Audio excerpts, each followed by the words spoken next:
আমাদের চ্যানেলে নতুন নতুন পর্ব গল্প পড়তে ও দেখতে চ্যানেলটি সাবস্ক্রাইব করে রাখুন।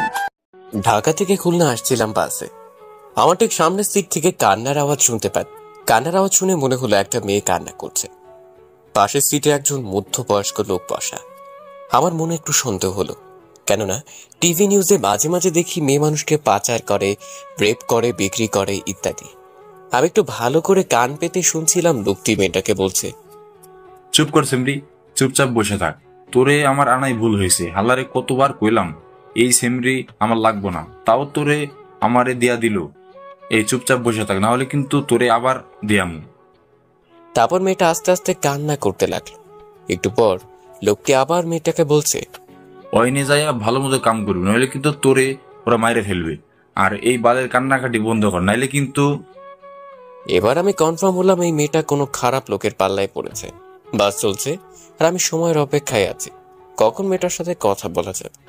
বাস যখন মাওয়া ঘাটে পৌঁছলো, তখন মাওয়া ঘাটে প্রচুর জ্যাম। কমপক্ষে 4-5 ঘন্টা লাগবে, আর ঘাটে যে ফেরি আছে ওইটা 1 ঘন্টা পর ছাড়বে। তার মানে আমরা পরে যে ফেরি আসবে সেই ফেরিতে যাওয়া লাগবে জ্যামের কারণে। বাসের ভিতর গরমের কারণে অনেক যাত্রী বাইরে বের হচ্ছে। কিছুক্ষণ পর ওই লোকটা বাইরে বের হলো। আমি এইরকমই একটা সময়ের অপেক্ষা করছিলাম। আমি মেয়েটার পাশের সিটে বসলাম, মেয়েটার দিকে তাকালাম। মেয়েটা বোরকা পরা, শুধু তার চোখটা দেখা যাচ্ছে। চোখটা রক্তের মতো লাল, অনেক কেঁদেছে মেয়েটা। আমি মেয়েটাকে বললাম, কোনো সমস্যা? মেয়েটা মাথা নাড়িয়ে না বলল। আমি বললাম, যদি কোনো সমস্যা থাকে বলতে পারেন। মেয়েটা কিছুক্ষণ চুপ থেকে বলল, সমস্যা বলে কি হবে, যে সমস্যার কোনো সমাধান নাই? আগে বলবেন তো দেখি সমাধান করা যায় কিনা। আমাকে বিক্রি করে দিছে খারাপ জায়গায়, সেখানে আমাকে নিয়ে যাওয়া হচ্ছে। আপনাকে কে বিক্রি করে দিয়েছে? আর আপনার পরিবার কোথায় থাকে? মেয়েটা বলল, আমার পরিবার বলতে কেউ নেই, আমি একটা এতিম মেয়ে। আর যারা আমাকে বিক্রি করছে তাদের আমি কাউকে চিনি না, কিন্তু তাদের মধ্যে একজন পুলিশ ছিল। এর মধ্যে ওই মধ্যবয়স্ক লোক চলে আসলো। আমি আস্তে করে আমার সিটে বসে পড়লাম। আমি ভাবতে লাগলাম, আমি কি মেয়েটাকে বাঁচাতে পারবো নাকি পারবো না। আমি যদি আবার কোনো সমস্যার ভিতর পড়ি। লোকটা মেয়েটাকে বলছে, আশেপাশে খাবার হোটেল নাই, আমি সামনে হোটেলে গিয়ে খাবার লয়ে আসি, আর তুই এখানে থাক, আমি আসতাছি। এই কথা বলে লোকটি চলে গেল। আমি আবার মেয়েটির পাশে গিয়ে বসলাম আর বললাম, এখন কি করবেন? মেয়েটা বলল, জানি না। আমি বললাম, বাঁচতে হলে একটা উপায় আছে। মেয়েটা বলল, কি উপায়? এখান থেকে পালাতে হবে। কিন্তু আমি পালিয়ে কোথায় যাব? আমার তো আর আপন বলতে কেউ নেই এই দুনিয়াতে। সেটা এখন ভাবার বিষয় না, কিন্তু আপনি আমাকে নিয়ে কোথায় যাবেন? সেটা পরে ভাবা যাবে। কিন্তু কিন্তু কি? এই লোকটা চলে আসবে। যদি বাঁচতে চান তাহলে এখান থেকে এখনই পালাতে হবে। মেয়েটাকে দেখে মনে হচ্ছে ভয় পাচ্ছে। দেখেন, আপনি আমাকে বিশ্বাস করতে পারেন, আমি আপনার কোনো ক্ষতি করব না। মেয়েটা আমার চোখের দিকে কিছুক্ষণ তাকিয়ে থেকে বলল, চলুন। আমি মেয়েটাকে নিয়ে সোজা বাস থেকে নেমে ফেরিঘাটের দিকে হাঁটা শুরু করলাম। ফেরিঘাটে যেয়ে দেখি ফেরি চলে গেছে। এখন কি করব কিছু বুঝছি না। এখন স্টিমার বোটে যাওয়া ছাড়া কোনো উপায় নেই। মেয়েটা বলল, কোথায় যাব আমরা? ভয়ে ভয়ে বললো কথাটা। আমি বললাম, আমার দাদা বাড়ি। তারপর স্টিমার বোটে উঠলাম। অনেক গতিতে চলছে। কিছুক্ষণ পর মেয়েটা অন্যদিকে ফিরে মুখের উপর থাকা মুখোশটা আমার মাথার উপরে উঠিয়ে হাতটা মেলে আকাশের দিকে তাকিয়ে রইল। তারপর মেয়েটা মুখোশটা ঠিক করে আমার পাশে এসে বসলো। জানেন, আমি এই প্রথম নদী দেখলাম। মানে? আপনি আগে পরে কখনো নদী দেখেননি? না, আমি সবসময় এতিমখানার ভেতরেই থাকতাম। আপনার আপন বলতে কেউ কি নেই? জানি না আছে কিনা। বলেই মেয়েটা কান্না করতে লাগলো। কান্না বন্ধ করুন, মানুষজন খারাপ ভাববে। বোট থেকে নামার পর আমার চাচাতো ভাইরে ফোন দিলাম। হ্যালো শাকিল। কেমন আছো ভাইয়া? ভালো, আমি আসতেছি বাড়ি। সত্যি? হুম। এই কে কে আসবে? একটা মেয়ে আছে আমার সাথে, ও আসবে। কে ভাইয়া মেয়েটা? আমি আসি তারপর বলবো নি। থাক, আর বলা লাগবে না, আমি বুঝছি। কি বুঝ? বলার আগেই ফোনটা কেটে দিল। তারপর মেয়েটাকে বললাম, কিছু খাবেন? মেয়েটা মাথা নাড়িয়ে না বলল। তারপর আমি জোর করে হোটেলে নিয়ে গেলাম। মহিলা ওয়াশরুম দেখিয়ে দিয়ে বললাম, হাত মুখ ধুয়ে টেবিলে আসো। আমিও হাত মুখ ধুয়ে খাবার টেবিলে আসলাম। ওয়েটার টেবিলে খাবার দিচ্ছে। এর ভিতর মেয়েটা আমাকে বলল, আমি কি এখানে বসে খাবো? তো কোথায় বসে খাবে? না, আমি এখানে বসে খাবো না। কেন? এখানে অনেক লোকজন আর পুরুষ আছে, তাই। আমি আর কোনো কথা বললাম না।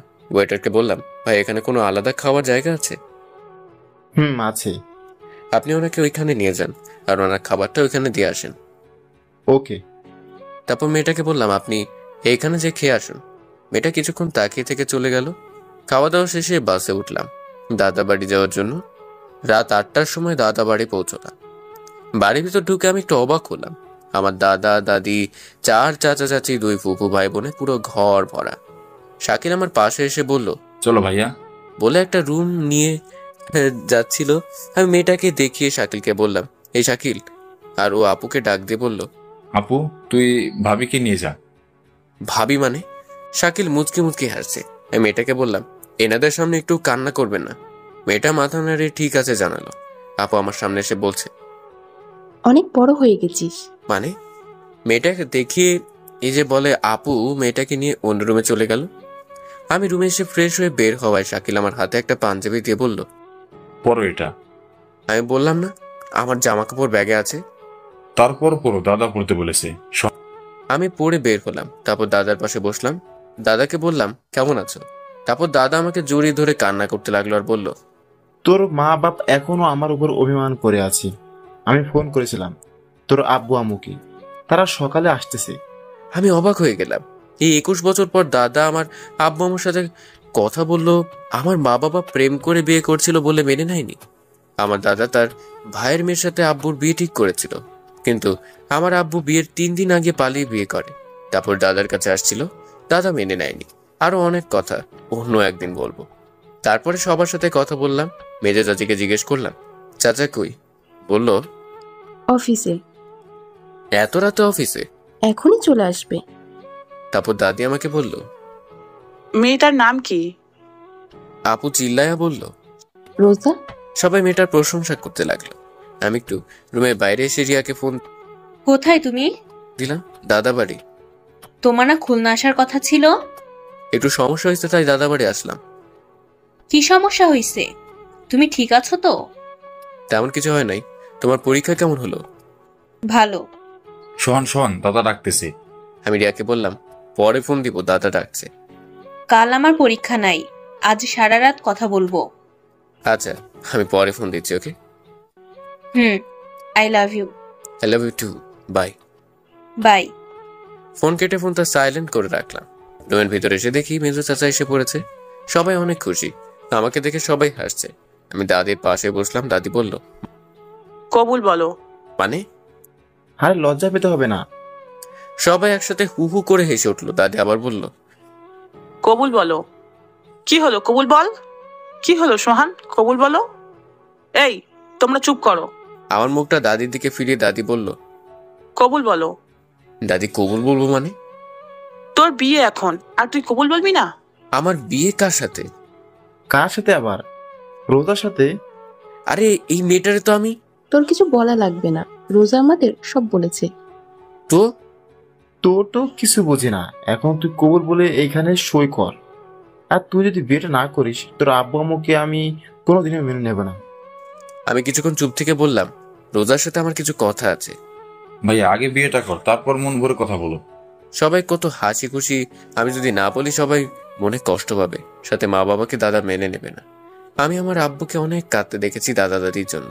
এখন বাবা মাকে মেনে বলেও যদি মেনে না নেয়, তাহলে বাবা মা অনেক কষ্ট পাবে। কি করব কিছুই মাথায় আসছে না। আমি আর কোনো কিছু না ভেবে 3 বার কবুল বলে সই করে দিলাম।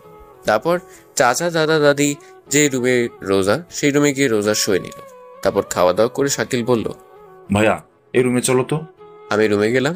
রুমে জানালা দিয়ে দেখলাম একটা লাল শাড়ি পরা একটা মেয়েকে অন্য রুমে নিয়ে যাচ্ছে। কিছুক্ষণ পর দাদা আর দাদি আসলো। এসে আমাকে একটা রুমের সামনে নিয়ে গেল। রুমের ভিতর ঢুকে দরজাটা বাইরে থেকে বন্ধ করে দিয়ে হাসতে হাসতে চলে গেল দাদা দাদি। আমি রুমটা দেখে অবাক হলাম। এত সুন্দর করে রুমটা সাজানো হয়েছে। সারা রুমে মোমবাতি, পুরো বিছানাটা ফুল দিয়ে সাজানো হয়েছে। রুমের ভেতরে একটা খাট, একটা টেবিল। টেবিলের উপর 1 গ্লাস দুধ, এর 2 সেট জামা কাপড় আছে, একটা আমার, একটা হয়তো রোজার। আমি রুমে ঢোকার শব্দ শুনে রোজা খাট থেকে নেমে এসে আমার পা ধরে বসে রইল। আমি কি করব কিছুই বুঝছি না। আমি ওর 2 ডানা ধরে রোজাকে দাঁড় করালাম। আমার সামনে ইয়া বড় ঘোমটা দেওয়া।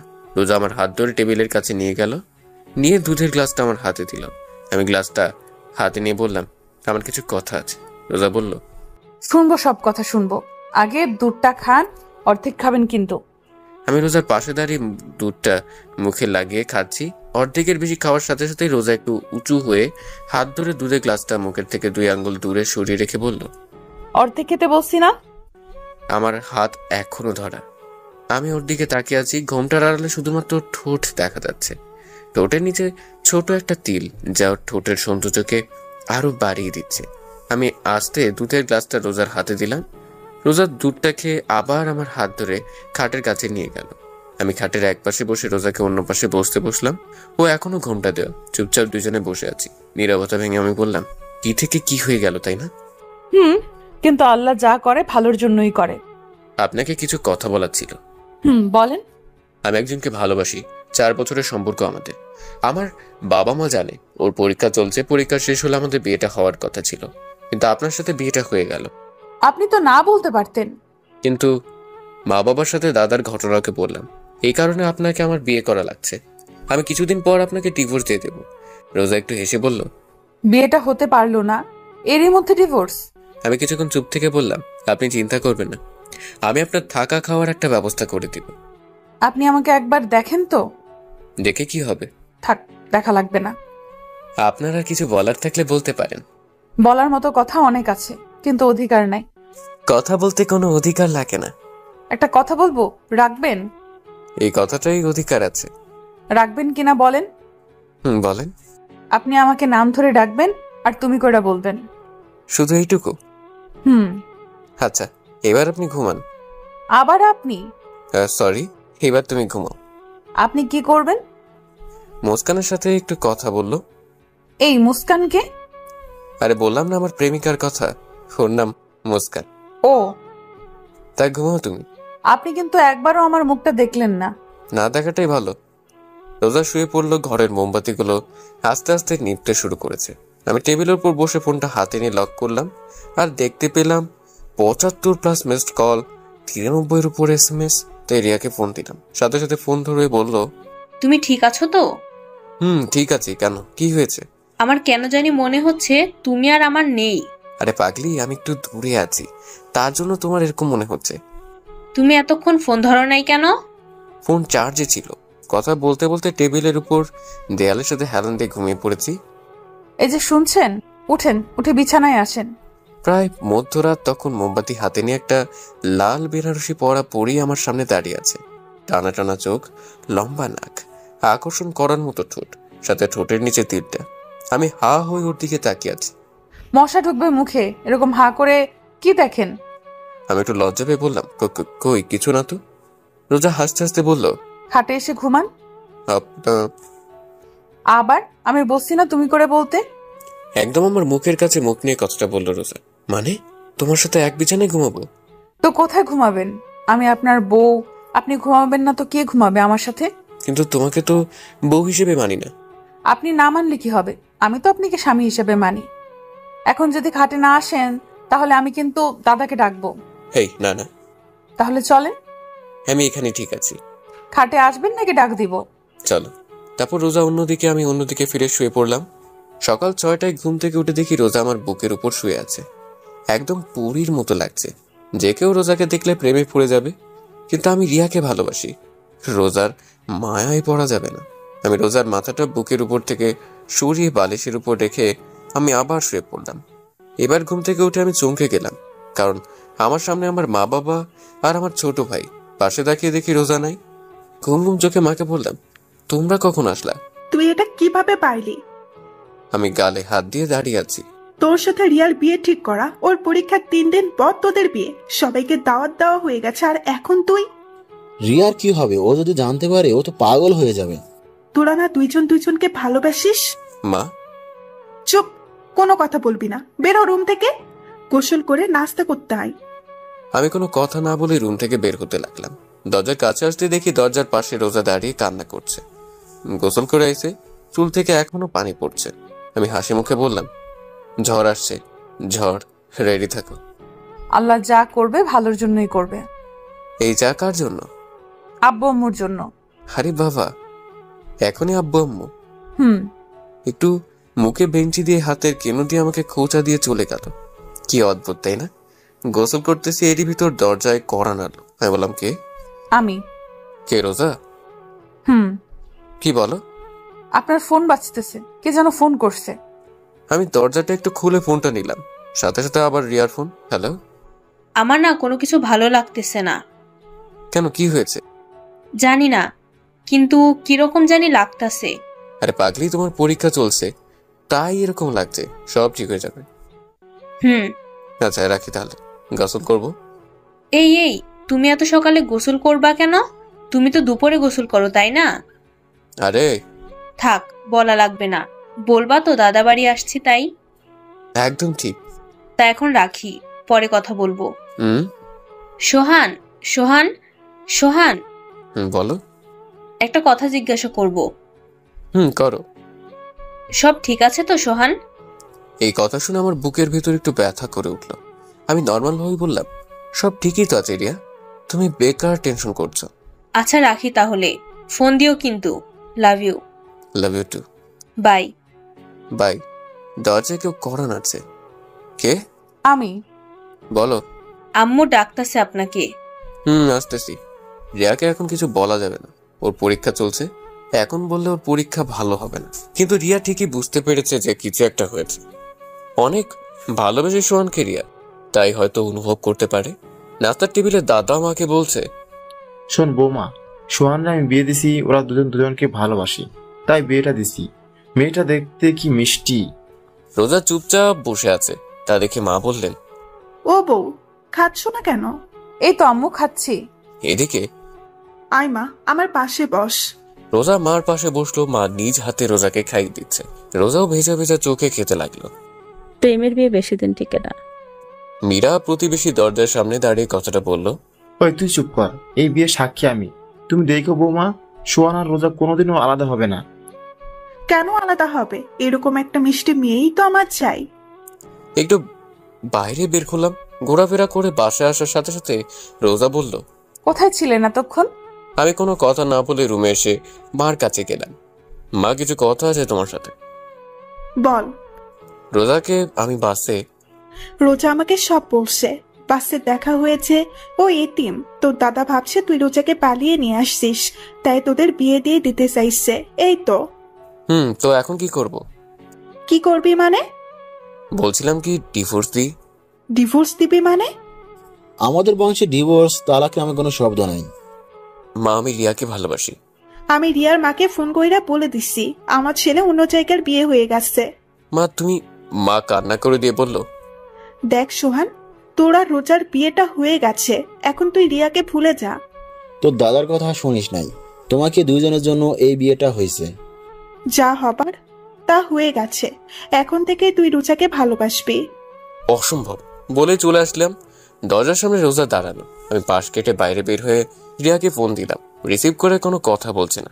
রিয়া, রিয়া, কান্নার আওয়াজ শোনা যাচ্ছে। রিয়া, কথা বলো না কেন? কেন করলা এটা আমার সাথে সোহান? রিয়া, আমার কথাটা শোনো। কেমনে পারলা তুমি এটা করতে? রিয়া শুনো। কোনো কারণ আমি জানতে চাই না। অনেক ভালোবাসি সোহান তোমাকে, অনেক ভালোবাসি। তোমার বুকে অন্য কেউ মাথা রেখে ঘুমাবে আমি ছাড়া, এই আমি কোনো দিনও ভাবতেও পারি নাই। তুমি সকালে আমাকে বললা সব ঠিক আছে। হ্যাঁ, সব ঠিকই আছে। কাল আমাকে একবার দেখতে এসো, কেমন? আর সাথে নতুন বউকেও নিয়ে আসবা। রিয়া, রাখি তাহলে। ফোনটাও কাটে নাই, ওর কান্নার আওয়াজ শোনা যাচ্ছে। আমি বললাম, লাভ ইউ রিয়া। একটু জোরে কান্না করে কেটে দিল। কিছুক্ষণ পর ইমন ফোন দিয়েছে। হ্যালো। কি রে মামা, বিয়ে করলে চেয়ারও পাইলাম না। তুই জানলি কি করে? এলাকায় সবাই জানে মামা। তা তোদের তো কয়দিন পর বিয়ে হওয়ার কথা ছিল, তাই না? মনে হয় রিয়ার বিয়েটা তাড়াতাড়ি করাইতেছে, তাই না?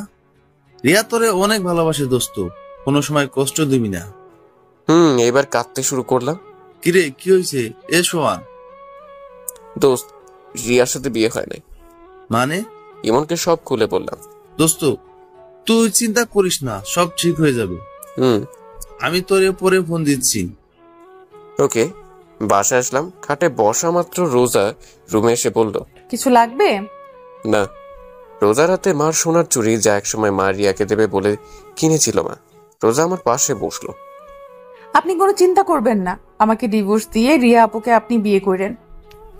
আমি হাসতে হাসতে বললাম, আমার অধিকার পাও নাই তা কি হয়েছে? বাড়ির আর সবার কাছ থেকে তো নিজের অধিকার নিয়ে নিয়েছে। মানে আর কি? যাও, বের হও রুম থেকে। রিয়া চলে গেল। আমি চোখ বুজে শুয়ে শুয়ে ভাবছি কি থেকে কি হয়ে গেল। আমার সাজানো জীবনটা এক নিমিষে উলটপালট হয়ে গেল। অনেক রাগ হচ্ছে রোজার উপর। কিছুক্ষণ পর রোজা রুমে আসলো। ও হয়তো ভাবছে আমি ঘুমিয়ে পড়েছি। পাশে বসে আমার কপালে একটা চুমু দিল। আমার রাগের পরিমাণটা আরো বেড়ে গেল। আমি উঠেই রোজার গালে ঠাস ঠাস। তোর সাহস কি করে হলো এটা করার? রোজা ভয় পেয়ে আমার থেকে একটু দূরে সরে দাঁড়িয়ে বোবা কান্না করছে। ফর্সা গালে আমার আঙ্গুলের চাপ স্পষ্ট দেখা যাচ্ছে। তোরে বলছি না আমার থেকে দূরে দূরে থাকবি। রোজা কোনো কথা বলছে না, চুপচাপ কান্না করছে। এরই মধ্যে মা রুমে ঢুকলো। কি হয়েছে? এত চিল্লাচিল্লি করছিস কেন? এ কি রোজা, তুই কান্না করতেছিস কেন? তোর গালে এটা কিসের দাগ? নে আম্মু। মা আমার কাছে এসে বলল, রোজাকে মারছিস তুই? কেন মারছিস? মা এবার আমার গালে পড়ছে। আমার রাগটা আরো বাড়তে লাগলো। মা, এই একটা মেয়ের জন্য তুমি? ও শুধু একটা মেয়ে না, ও আমাদের বাড়ির বউ। বউ বউ বউ আর ভালো লাগে না মা। ভালো লাগবে আনে। আসেন ভাত খাইতে। রোজা মা, তুই আমার সাথে আয়। মা আমি খুলনা যাব। তোর সাথে পরে কথা বলবো। আর রোজার গায়ে ফেতনার হাত দিছিস তো আমার চাইতে খারাপ আর কেউ হবে না। মা রোজাকে নিয়ে চলে গেল। আর আমি ভাবছি কি করা যায়। রিয়াকে ফোন দিলাম, কিন্তু ওর ফোন বন্ধ। এত টেনশন আমি আর নিতে পারছি না। পুরো মাথা ঘুরছে। আমি নিতে ঠাস করে পড়ে গেলাম। আর কিছুই মনে নেই। চোখ মেলে দেখি রোজা আমার পাশে বসে আমার হাত ধরে কান্না করে। বাড়ির সবাই খাটের আশেপাশে দাঁড়িয়ে আছে। আপু ভাত নিয়ে আসলো। একে সবাই বের হয়ে গেল। এখন রুমে আমি, মা আর রোজা। রোজা আমার সামনে ভাত তরকারি পানি রাখতে লাগলো। হাত ধুতে যাব তখন দেখি হাত নাড়তে পারছি না। মনে পড়ে যাওয়ার সময় ব্যথা পেয়েছি। মা ভাত খাইয়ে দাও। কেন, হাতে কি হইছে? এমনি ব্যথা করছে ডান হাতে। ঠিক আছে। মা ভাত মাখতে লাগলো। এরই মধ্যে চাচি আপু মাকে ডাকছে। কি? তোমারে দাদা ডাকছে। খাওয়ানো শেষ হলে আসতেছি, তুই যা। চাচি তুমিও না, তোমার পোলার এখন বউ আছে, আর বউ থাকতে তুমি ওরে এখনো খাওয়াই দাও। মা কিছু একটা ভেবে রোজাকে বলল, নে ভাতটা খাওয়াই দে, তারপর ঔষধ খাওয়াই দিস। মা চুপচাপ খা, না হলে না খাইয়া থাক। মা চলে গেল অনিচ্ছা থাকা সত্ত্বেও। রোজার হাতে ভাত খেতে হলো। তারপর রিয়াকে ফোন দিলাম, কিন্তু বরাবরের মতো ফোন বন্ধ। রাতে আমি আগে থেকে রুমে শুয়েছিলাম। রোজা এসে আমার পাশে শুয়ে পড়লো। আমি একটু নর্মাল ভাবে জিজ্ঞাসা করলাম, তোমার অতীত সম্পর্কে বললা না? রোজা আমার দিকে ফিরলো। ওর চোখের পানি গাল বেয়ে পড়ছে। খালি কান্না করে মেয়েটা। খুব মায়া হলো ওর প্রতি। নিজের অজান্তেই আমার হাত দিয়ে ওর চোখের পানি মুছে দিলাম। ও করুণ চোখে আমার দিকে চেয়ে আছে। আমি একটু হেসে বললাম, তোমার অতীতটা কি আমি জানতে চাই? কিভাবে তুমি এতিমখানা থেকে ওদের কাছে গেলে? আমার যখন 2 বছর বয়স তখন আমার বাবা মারা যায়। আমার মামারা মার অন্য জায়গায় বিয়ে ঠিক করে, কিন্তু মার সাথে যার বিয়ে ঠিক হয় সে আমাকে মেনে নিবে না। তাই মা এক প্রকার বাধ্য হয়ে আমাকে এতিমখানায় রেখে আসে। এইসব কথা আমাকে এতিমখানায় যে খালা রান্না করতো সে বলছে। বুঝলাম। তা তুমি ওই লোকদের কাছে কিভাবে গেলে? এতিমখানার মালিক মারা যাওয়ার পর কিছু বড় বড় নেতার চোখ পড়ে এতিমখানায়। এখানে নাকি মার্কেট হবে। এতিমখানায় যত লোক ছিল তাদের মধ্যে শুধু আমিই বড় ছিলাম, আর সবাই ছোট ছোট। সবাইকে আলাদা আলাদা এতিমখানায় শিফট করা হয়, কিন্তু একটা পুলিশ আমাকে ওই লোকটার কাছে বিক্রি করে দিচ্ছে। তারপর আপনার সাথে দেখা। বলি কান্না করতে লাগলো। তোমাকে বলেছি না এই কান্নাকাটা একদম আমার সামনে করবা না। ও কান্না থামিয়ে বলল, আপনি রিয়া আপুকে বিয়ে করেন, কিন্তু আমারে তাড়ায় দিবেন না। আপনার ঘরের এক কোনায় একটু জায়গা দিয়েন। আপনি তো জানেন আমার থাকার কোনো জায়গা নাই। আমি কি বলবো কিছুই মাথায় আসছে না। আচ্ছা ঠিক আছে, তুমি ঘুমাও তাহলে। আমি বারান্দায় এসে রিয়াকে ফোন দিলাম, কিন্তু ফোন এখনো বন্ধ। আমি এসে বিছানায় শুয়ে পড়লাম। রাত 4:30 ফোনের আওয়াজে ঘুম ভাঙে। চোখ মেলে তাকিয়ে দেখি রোজা আমাকে জড়িয়ে ধরে শুয়ে আছে। ওর গরম নিঃশ্বাস আমার গালের উপর পড়ছে। রোজাকে না সরিয়ে ফোনটা রিসিভ করলাম। ইমন ফোন দিয়েছে। হ্যালো, কিরে দোস্ত, এত রাতে কিছু হয়েছে? দোস্ত রিয়া। কি হয়েছে রিয়ার? রোজাকে ধাক্কা দিয়ে সরিয়ে উঠে বসলাম। রোজা করুণ চোখে আমার দিকে চেয়ে আছে। দোস্ত রিয়া সুসাইড করছে। মানে কি? দোস্ত অবস্থা খুব খারাপ। সদর হাসপাতাল থেকে ফেরত দিয়েছে, খুলনা মেডিকেল নেওয়া হয়েছে। দোস্ত কি করবো বল? তুই তাড়াতাড়ি চলে আয়, না হলে হয়তো শেষবারের মতো দেখতেও পারবি না। কিছু হবে না রিয়ার, আমি এক্ষুনি আসছি। কি হয়েছে? আপনি এখন কোথায় যাবেন? আমার হাত ধরে কথাটা বলল রোজা। আমার প্রচুর রাগ উঠতে লাগলো। ঠাস ঠাস করে কয়টা থাপ্পড় দিয়েছি আমার মনে নাই। তোর জন্য, শুধু তোর জন্য আমার সাজানো জীবনটা এলোমেলো হয়ে গেছে। রোজা কান্না করছে। এত রাতে চিল্লাপাল্লা শুনে বাড়ির সবাই দরজায় কড়া নাড়লো। দরজা খুলতেই মা ঘরে ঢুকে, সাথে দাদি ও চাচি। কি হয়েছে কি সোহান, এত চিল্লাপালা কেন? তুই আবার রোজাকে মারছিস? মা আমার কথা না শুনে অনবরত থাপ্পড় মারতে লাগলো আমার গালে। রোজা খাট থেকে নেমে আমার সামনে দাঁড়ালো। আম্মু, উনি আমারে কিছু বলে নাই। তুই সর সামনে থেকে। না আম্মু, উনি আমার স্বামী। উনি মারবে আমাকে, আবার উনি ভালোবাসবে আমায়। সত্য তুই? মারো মারো, কত মারবা মারো বলে কাঁদতে কাঁদতে নিচে বসে পড়লো সোহান। এবার মা বুঝতে পারলো কিছু একটা হয়েছে। মা আমার পাশে বসে বলল, কি হয়েছে? রিয়া। রিয়া কি? আমি এখন খুলনা যাব। কেন? আর এত রাতে গাড়ি পাওয়া যাবে না তো? রিয়ার কি হয়েছে? ও সুইসাইড করছে। কি? ও আমার জন্য সুইসাইড করছে মা। ইমন বলল সদর থেকে ফেরত দিয়েছে, খুলনা মেডিকেলে নিয়ে গেছে। আর ইমন বলল মনে হয় আর বাঁচবে না। মা কি বলবে ভাবছে। মা জানতো এরকম কিছু একটা হবে, কিন্তু এত তাড়াতাড়ি হবে তা মা ভাবতে পারেনি। দেখ সোহান, রিয়ার কিচ্ছু হবে না। রোজা আমার পাশে বসলো, আমার কাঁধে হাত রাখলো, বলল, আপনি চিন্তা করবেন না, সব ঠিক হয়ে যাবে। এখন 5:30। শাকিল কোথা থেকে একটা বাইক নিয়ে এসেছে। রিয়ার মাকে ফোন দিলাম, কিন্তু রিসিভ করলো না। খুলনা রওনা দিব। রুম থেকে বের হবো, এরই ভিতর রোজার সামনে আসলো। আমার ডান হাত তার বুকের উপর রাখলো আর চোখ বুজে বলতে লাগলো, আমি হয়তো আপনার জীবনে এসে অনেক বড় ক্ষতি করে ফেলেছি আপনার। আমার না অনেক লোভ।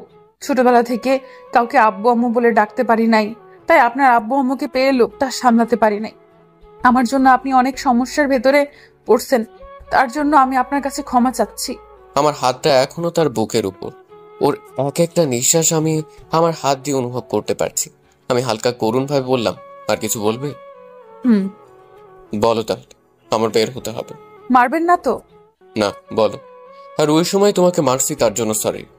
আমি আপনাকে একটু জড়িয়ে ধরতে চাই। রোজা উত্তরের আশায় আমার দিকে চেয়ে আছে। আমি কি বলবো ভাবছি। কি মনে করে যেন আমি হাতটা মেলে দিলাম, আর ও সোজা আমার বুকের উপর পড়লো। মা দরজার সামনে দাঁড়িয়ে হালকা কাশি দিল।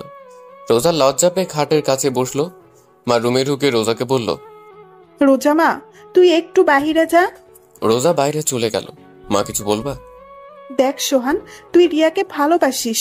তোর ভালোবাসাকে আমি আর তোর আব্বু সম্মান করি বলে আমরা তোরা রিয়ার বিয়ে ঠিক করি। কিন্তু এখন রোজা তোর বউ।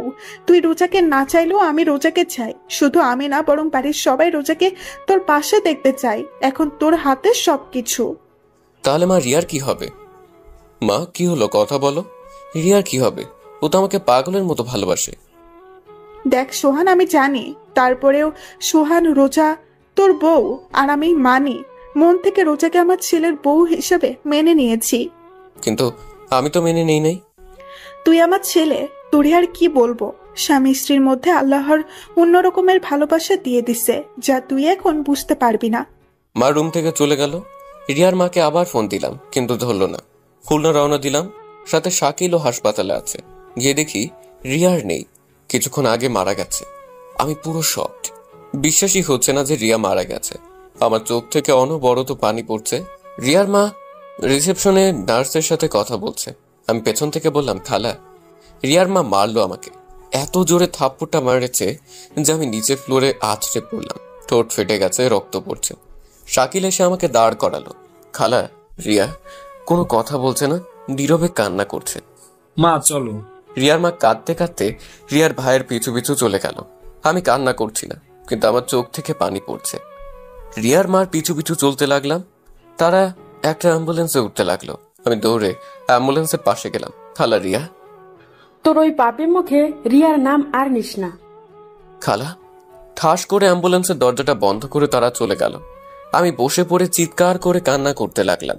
রিয়া নাই, আমার বিশ্বাসই হচ্ছে না। মনে হয় একটা দুঃস্বপ্ন, যা ঘুম ভাঙলে সব ঠিক হয়ে যাবে। শাকিল মাকে ফোন করে বলে দিয়েছে রিয়া মারা গেছে। একটা নার্স আসলো আমার কাছে, এসে বলল, আপনার নাম কি সোহান? আমি মাথা নাড়িয়ে হ্যাঁ বললাম। নার্স একটা ভাঁজ করা কাগজ আমার কাছে দিল। এটি কি? যে পেশেন্টরা কিছুক্ষণ আগে মারা গেছে তার লেখা চিঠি। আমি কাগজটা হাতে নিয়ে বললাম, আপনি কোথায় পেলেন? পেশেন্ট যখন মৃত্যুসজ্জায় ছিল তখন তার মার কাছে কাগজটা দিয়েছিল আর বলেছিল এটা সোহানকে দিতে, কিন্তু পেশেন্ট মারা যাওয়ার পরে পেশেন্টের মা কাগজটা ডাস্টবিনে ফেলে দেয়। আমি ডাস্টবিন থেকে উঠে আমার কাছে রেখে দেই, আর আপনাকে দেখে মনে হলো আপনি সোহান, তাই দিলাম। আমি কান্না করতে করতে বললাম, ধন্যবাদ আপনাকে।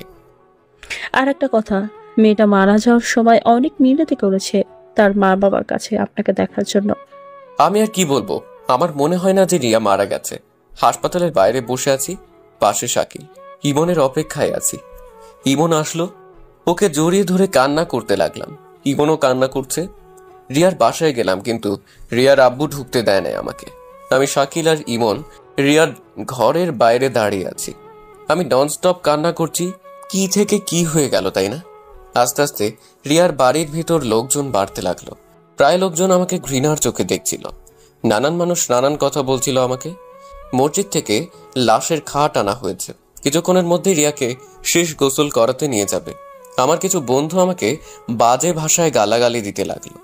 ওরা কেউ বিশ্বাস করতে পারছিল না যে রিয়া সুইসাইড করছে, তাও আমার জন্য, যেখানে কিছুদিন পর আমাদের বিয়ে হওয়ার কথা ছিল।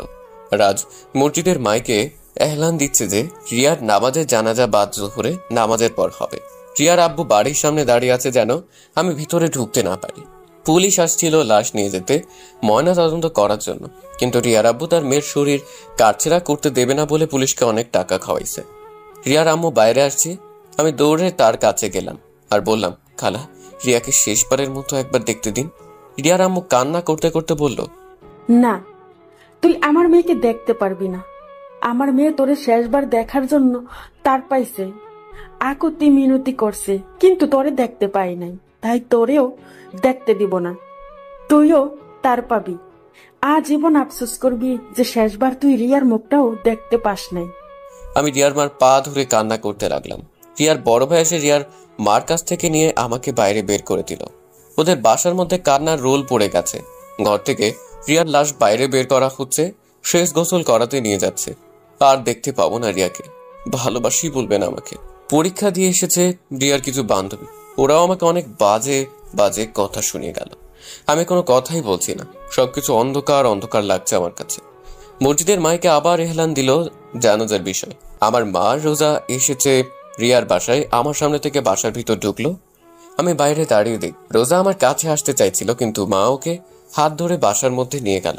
কিছুক্ষণ পর মা বের হলো, ভেজা ভেজা চোখে আমায় বলল, বাসায় চল। আমি চুপচাপ কোনো কথা বলছি না, শুধুমাত্র চোখ থেকে পানি পড়ছে। রোজার পাশে যে বললাম, আল্লাহ যা করেন ভালোর জন্যই করে, তাই না? শুধুমাত্র তোমার ভালোই দেখলো তোমার আল্লাহ, আর কারো ভালো দেখলো না। রোজা কোনো কিছু না বলেই কান্না করতে লাগলো। মা আবার বলল, বাসায় চল। মা, রিয়াকে একবার দেখবো। ওর মা আমারে দেখতে দেয় নাই। আর কাউকেই দেখতে দিবে না। আর মেয়েদের লাশ আপন লোক ছাড়া পর পুরুষকে দেখতে দেয় না। আমি আর কোনো কথা বললাম না, কারণ এসব নিয়ম কানুন আমি জানি। আমার বুক ফেটে কান্না আসছে। রিয়াকে শেষবার দেখতে পারবো না। মার সাথে আমাদের বাসায় আসলাম।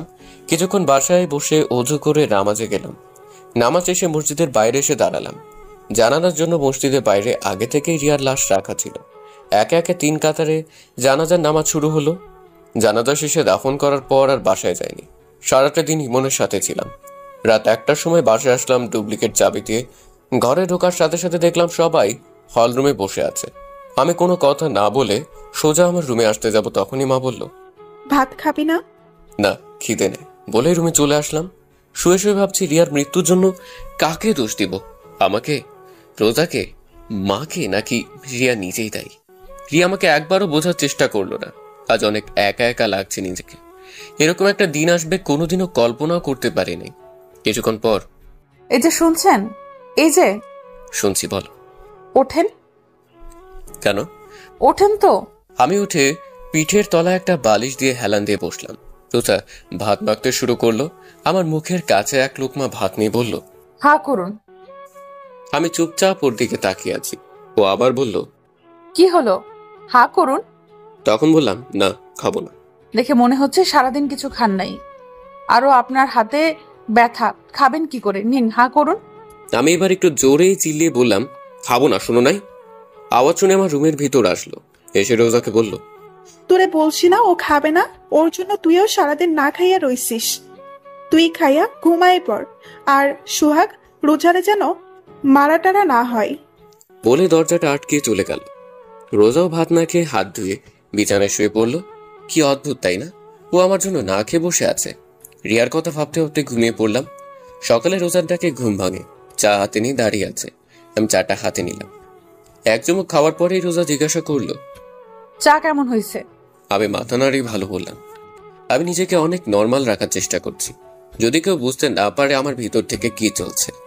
মানুষের ভালো করতে যে নিজের আপন মানুষকেই হারালাম, আর রোজা পেল আপন মানুষ। আমার কাছে মনে হয় রোজার জন্য সবকিছু হয়েছে। না, ওর সাথে আমার দেখা হতো না, ওর জন্য আজ এই দিন দেখতে হতো। রোজা রোজা রোজা, কি করবো ওকে? আমার মাথা কাজ করছে না। ফ্রেশ হয়ে নাস্তা না করে বাসা থেকে বের হতে যাব, এর মধ্যে রোজা আমার সামনে এসে দাঁড়ালো আর বলল, কোথায় যান, নাস্তা করবেন না? না। ও আমার হাত ধরে নাস্তার টেবিলে নিয়ে যেতে লাগলো। আমার এত পরিমাণ রাগ হলো যে ওর গালে ঠাস ঠাস করে 2টা থাপ্পড় দিয়ে দিলাম। রোজা আমার হাত ছেড়ে দিয়ে চলচল চোখে আমার দিকে চেয়ে আছে। তুই এই বাড়ির বউ, আমার বউ না। এই কথাটা সবসময় মনে থাকে জানি। চলে আসার সময় মার রুমের দিকে তাকিয়ে দেখি মা আরো আমার দিকে চেয়ে রয়েছে। বাইরে বের হয়ে দেখি রিয়ার ছোট ভাই বাসার গেটের সামনে দাঁড়িয়ে আছে, হাতে একটা ব্যাগ নিয়ে। আমি ওর পাশে যে দাঁড়ালাম, ও নিচের দিকে চেয়ে আছে। কিছু বলবি আরিয়ান? ওর নাম অন্য কিছু, কিন্তু আমি আর রিয়া আরিয়ান বলে ডাকি। ও তখন কাঁদতে কাঁদতে আমাকে জড়িয়ে ধরলো। কিছুক্ষণ পর ছেড়ে দিয়ে ব্যাগটা আমার হাতে দিল। আমি হাতে নিয়ে বললাম, কি এতে? ও কাঁদতে কাঁদতে বলবো, এটা আপুর ডায়েরি। তুমি যে শাড়িটা দিছো সে শাড়িটা। আমি জানি তুমি আপুকে অনেক ভালোবাসো, কিন্তু কি থেকে কি হয়ে গেল। আমি জানি তুমি অন্যায় কিছু করোনি, কারণ তুমি আপুকে অনেক ভালোবাসতা। চাইছিলাম ডায়েরিটা আমার কাছে রেখে দেবো, কিন্তু ডায়েরির প্রথম পাতায় লেখা এই ডায়েরিটা শুধু তোমার ধরা ছোঁয়া পড়ার অধিকার আছে, তাই তোমার কাছে দিতে আসলাম। কি বলবো, আমার মাথায় কিছু আসছে না। আমি ওকে জড়িয়ে ধরে কান্না করতে লাগলাম আর বলতে লাগলাম, তুই আমাকে মাফ করে দিস, আজ আমার জন্য তোর বোন। তুমি কোনো কিছু করো নাই, আমি জানি। বলে দৌড়াতে দৌড়াতে চলে গেল আরিয়ান। পেছন থেকে অনেক ডাক দিয়েছিলাম, কিন্তু ফিরল না। ব্যাগটা হাতে নিয়ে মনের বাসায় গেলাম, যে দেখেও এখন ঘুমে। ডাক্তার সাথে সাথে উঠে বসলো আর হাসি মুখে বলল, কিরে মামা, এত সকাল সকাল? এমনি আসলাম। সারাটা দিন ওর সাথে ঘুরলাম, কারণ নিজেকে ব্যস্ত রাখার চেষ্টা করছি। রিয়ার কথা যেন মনে না পড়ে, মনে পড়লেই কান্না আসে। কেন আমাকে রেখে চলে গেল? ও কি আমাকে একটু বিশ্বাস করতো না? রিয়ার কথা যেন মনে না পড়ে, তাই নিজেকে ব্যস্ত রাখছি। রাত 11টার দিকে বাসে আসলাম। দরজায় টোকা দেওয়ার সাথে সাথে দরজা খুলে দিল। রোজা হয়তো আমার অপেক্ষায় ছিল। ভেতরে ঢুকে রুমের দিকে যাচ্ছিলাম, এর মধ্যে রোজা বলল, হাত মুখ ধুয়ে আসুন, আমি টেবিলে ভাত দিচ্ছি। আমি বাইরে থেকে খেয়ে এসেছি, এখন আর খাবো না। রোজার দিকে তাকিয়ে দেখেও করুণ চোখে আমার দিকে চেয়ে আছে। রুমে যে ব্যাগ থেকে ডায়েরিটা বের করে আলমারির ভেতর রাখলাম, আর শাড়িটা টেবিলের ওপর রাখলাম। ছাদে বসে রয়েছি। রিয়ার চিঠি আর ডায়েরি আমি এখনো পড়ি নাই, কারণ ভয় পড়ি নাই। না জানি কি লিখেছে, হয়তো আমার উপর ওর যত অভিমান আছে সেটা লিখেছে। চোখ থেকে পানি পড়ছে, আর মনে মনে বলছি, রিয়া কেন তুমি আমাকে একবার বোঝার চেষ্টা করলা না? এই কি তোমার ভালোবাসা রিয়া? আমি এখন একা একা কেমনে থাকবো? জিন্দার লাশ হয়ে বেঁচে আছি আমি। আরো কিছুক্ষণ বসে থেকে রুমে আসলাম। রুমে ঢোকার সাথে সাথে আমার মেজাজটা চরমে উঠে গেল, কারণ রিয়ার শাড়ি রোজা পড়েছে। হাসি মুখে রোজা আমার দিকে চেয়ে আছে। আমি ওর সামনে চেয়ে বললাম, এই শাড়ি তোমাকে কে পরতে বলেছে? রোজা আমার কথার উত্তর না দিয়ে বলল, কেমন লাগছে আমাকে? এইবার আর নিজের রাগটা কন্ট্রোল করতে পারলাম না। ঠাস ঠাস করে থাপ্পড় দিয়ে বললাম, তুই এই শাড়ি পরছিস কেন? ও কাঁদতে কাঁদতে বলল, আমি মনে করছি এটা আমার জন্য আনছেন। তোর জন্য আনবো? কে তুই? কি হইস তুই আমার, যে তোর জন্য আমি শাড়ি কিনে আনবো? রোজা চুপচাপ দাঁড়িয়ে কান্না করছে। আমি আবারও বললাম, শাড়ি খোল। কি হলো, শাড়ি খোল। ও তারপরেও চুপচাপ দাঁড়িয়ে আছে আর কান্না করছে। আমি এক প্রকার জোর করে ওর শরীর থেকে শাড়ি খুলে নিলাম। রোজা এখনো দাঁড়িয়ে কান্না করছে। অন্য একটা শাড়ি বের করে ওর দিকে ছুঁড়ে মেরে দিয়ে রিয়ার শাড়িটা টেবিলের উপর রেখে আমি ঘুমিয়ে পড়লাম। সকালে দরজায় কড়া শুনে ঘুম থেকে উঠি। উঠে দেখি রোজা আমার পার উপর ওর মাথা দিয়ে ঘুমিয়ে আছে। ঘড়িতে তাকিয়ে দেখি 11টা বাজে। তাড়াতাড়ি দরজা খুললাম। দরজা খুলে দেখি মা দাঁড়িয়ে আছে। মা আমাকে ধাক্কা দিয়ে রুমে ঢুকতে ঢুকতে বলল, রোজা কই? মা বিছানার দিকে তাকিয়ে দেখি রোজা শুয়ে রয়েছে। মা রোজার পাশে বসে রোজাকে ডাক দিল। রোজার কোনো সারা শব্দ নাই। এক অজানা আশঙ্কা ভর করলো মনের ভিতর, রোজার কোনো কিছু হয়ে গেল না তো? মা তারপর তাড়াতাড়ি ডাক্তারকে ফোন দিল, কারণ রোজা অজ্ঞান হয়ে পড়ে আছে। মা আমার পাশে এসে বলল, রোজাকে মারছিস? আমি কোনো কথা বলছি না, চুপচাপ বসে আছি। মা যা বুঝার বুঝে নিয়েছি। মা আবার বলতে শুরু করলো, আর কত কষ্ট দিব মেয়েটাকে? 2 দিন না খেয়ে আছে। তোর জন্য যদি কষ্টই দিবি তাহলে কেন ওকে বাঁচাইলি? সুহান যে চলে গেছে তার জন্য নিজে তো কষ্ট পাইতেছিস আর অন্যকেও কষ্ট দিতেছিস। আর কত সোহান, তুই যদি ওকে মেনে না নিস তাহলে এক্ষুনি ওকে গলা টিপে মেরে ফেল। মা রোজার কাছে চলে গেছেন, মানে আমার রুমে, আর আমি হল রুমে বসে আছি। কি করব ভাবছি। দরজায় কেউ কড়া নাড়লো, খুলে দেখি ডক্টর। রোজাকে দেখে বলল, না খাওয়ার কারণে শরীর দুর্বল হয়ে গেছে, তাই অজ্ঞান হয়ে গেছে, কিছুক্ষণের মধ্যেই জ্ঞান ফিরে আসবে। বলেই ডাক্তার চলে গেল। মা রোজার পাশে বসে রোজার মাথায় তেল পানি দিতে লাগলো। আমি পাশে বসে দেখছি, কি মায়াবী চেহারা। যে কেউ রোজাকে ভালোবাসতে চাইবে। আমি ভালোবাসতাম, কিন্তু আমার সবটা জুড়ে আছে শুধু রিয়া। রোজার জ্ঞান ফিরল, চেয়ে দেখে মা আর আমি পাশে বসে আছি। রোজার জ্ঞান ফিরেছে দেখে মা খাবার আনতে গেল। আমি রোজার দিকে চেয়ে আছি আর রোজা আমার দিকে। মা খাবার নিয়ে রুমের ভিতরে ঢুকলো। রোজার পাশে বসে ভাত মাখতে শুরু করলো। এরই মধ্যে রোজা বলল, আম্মু আমি ভাত খাবো না। কেন খাবি না? না খেয়ে তো মরতে বসছিলি। তোমার ছেলেও তো না খেয়ে আছে।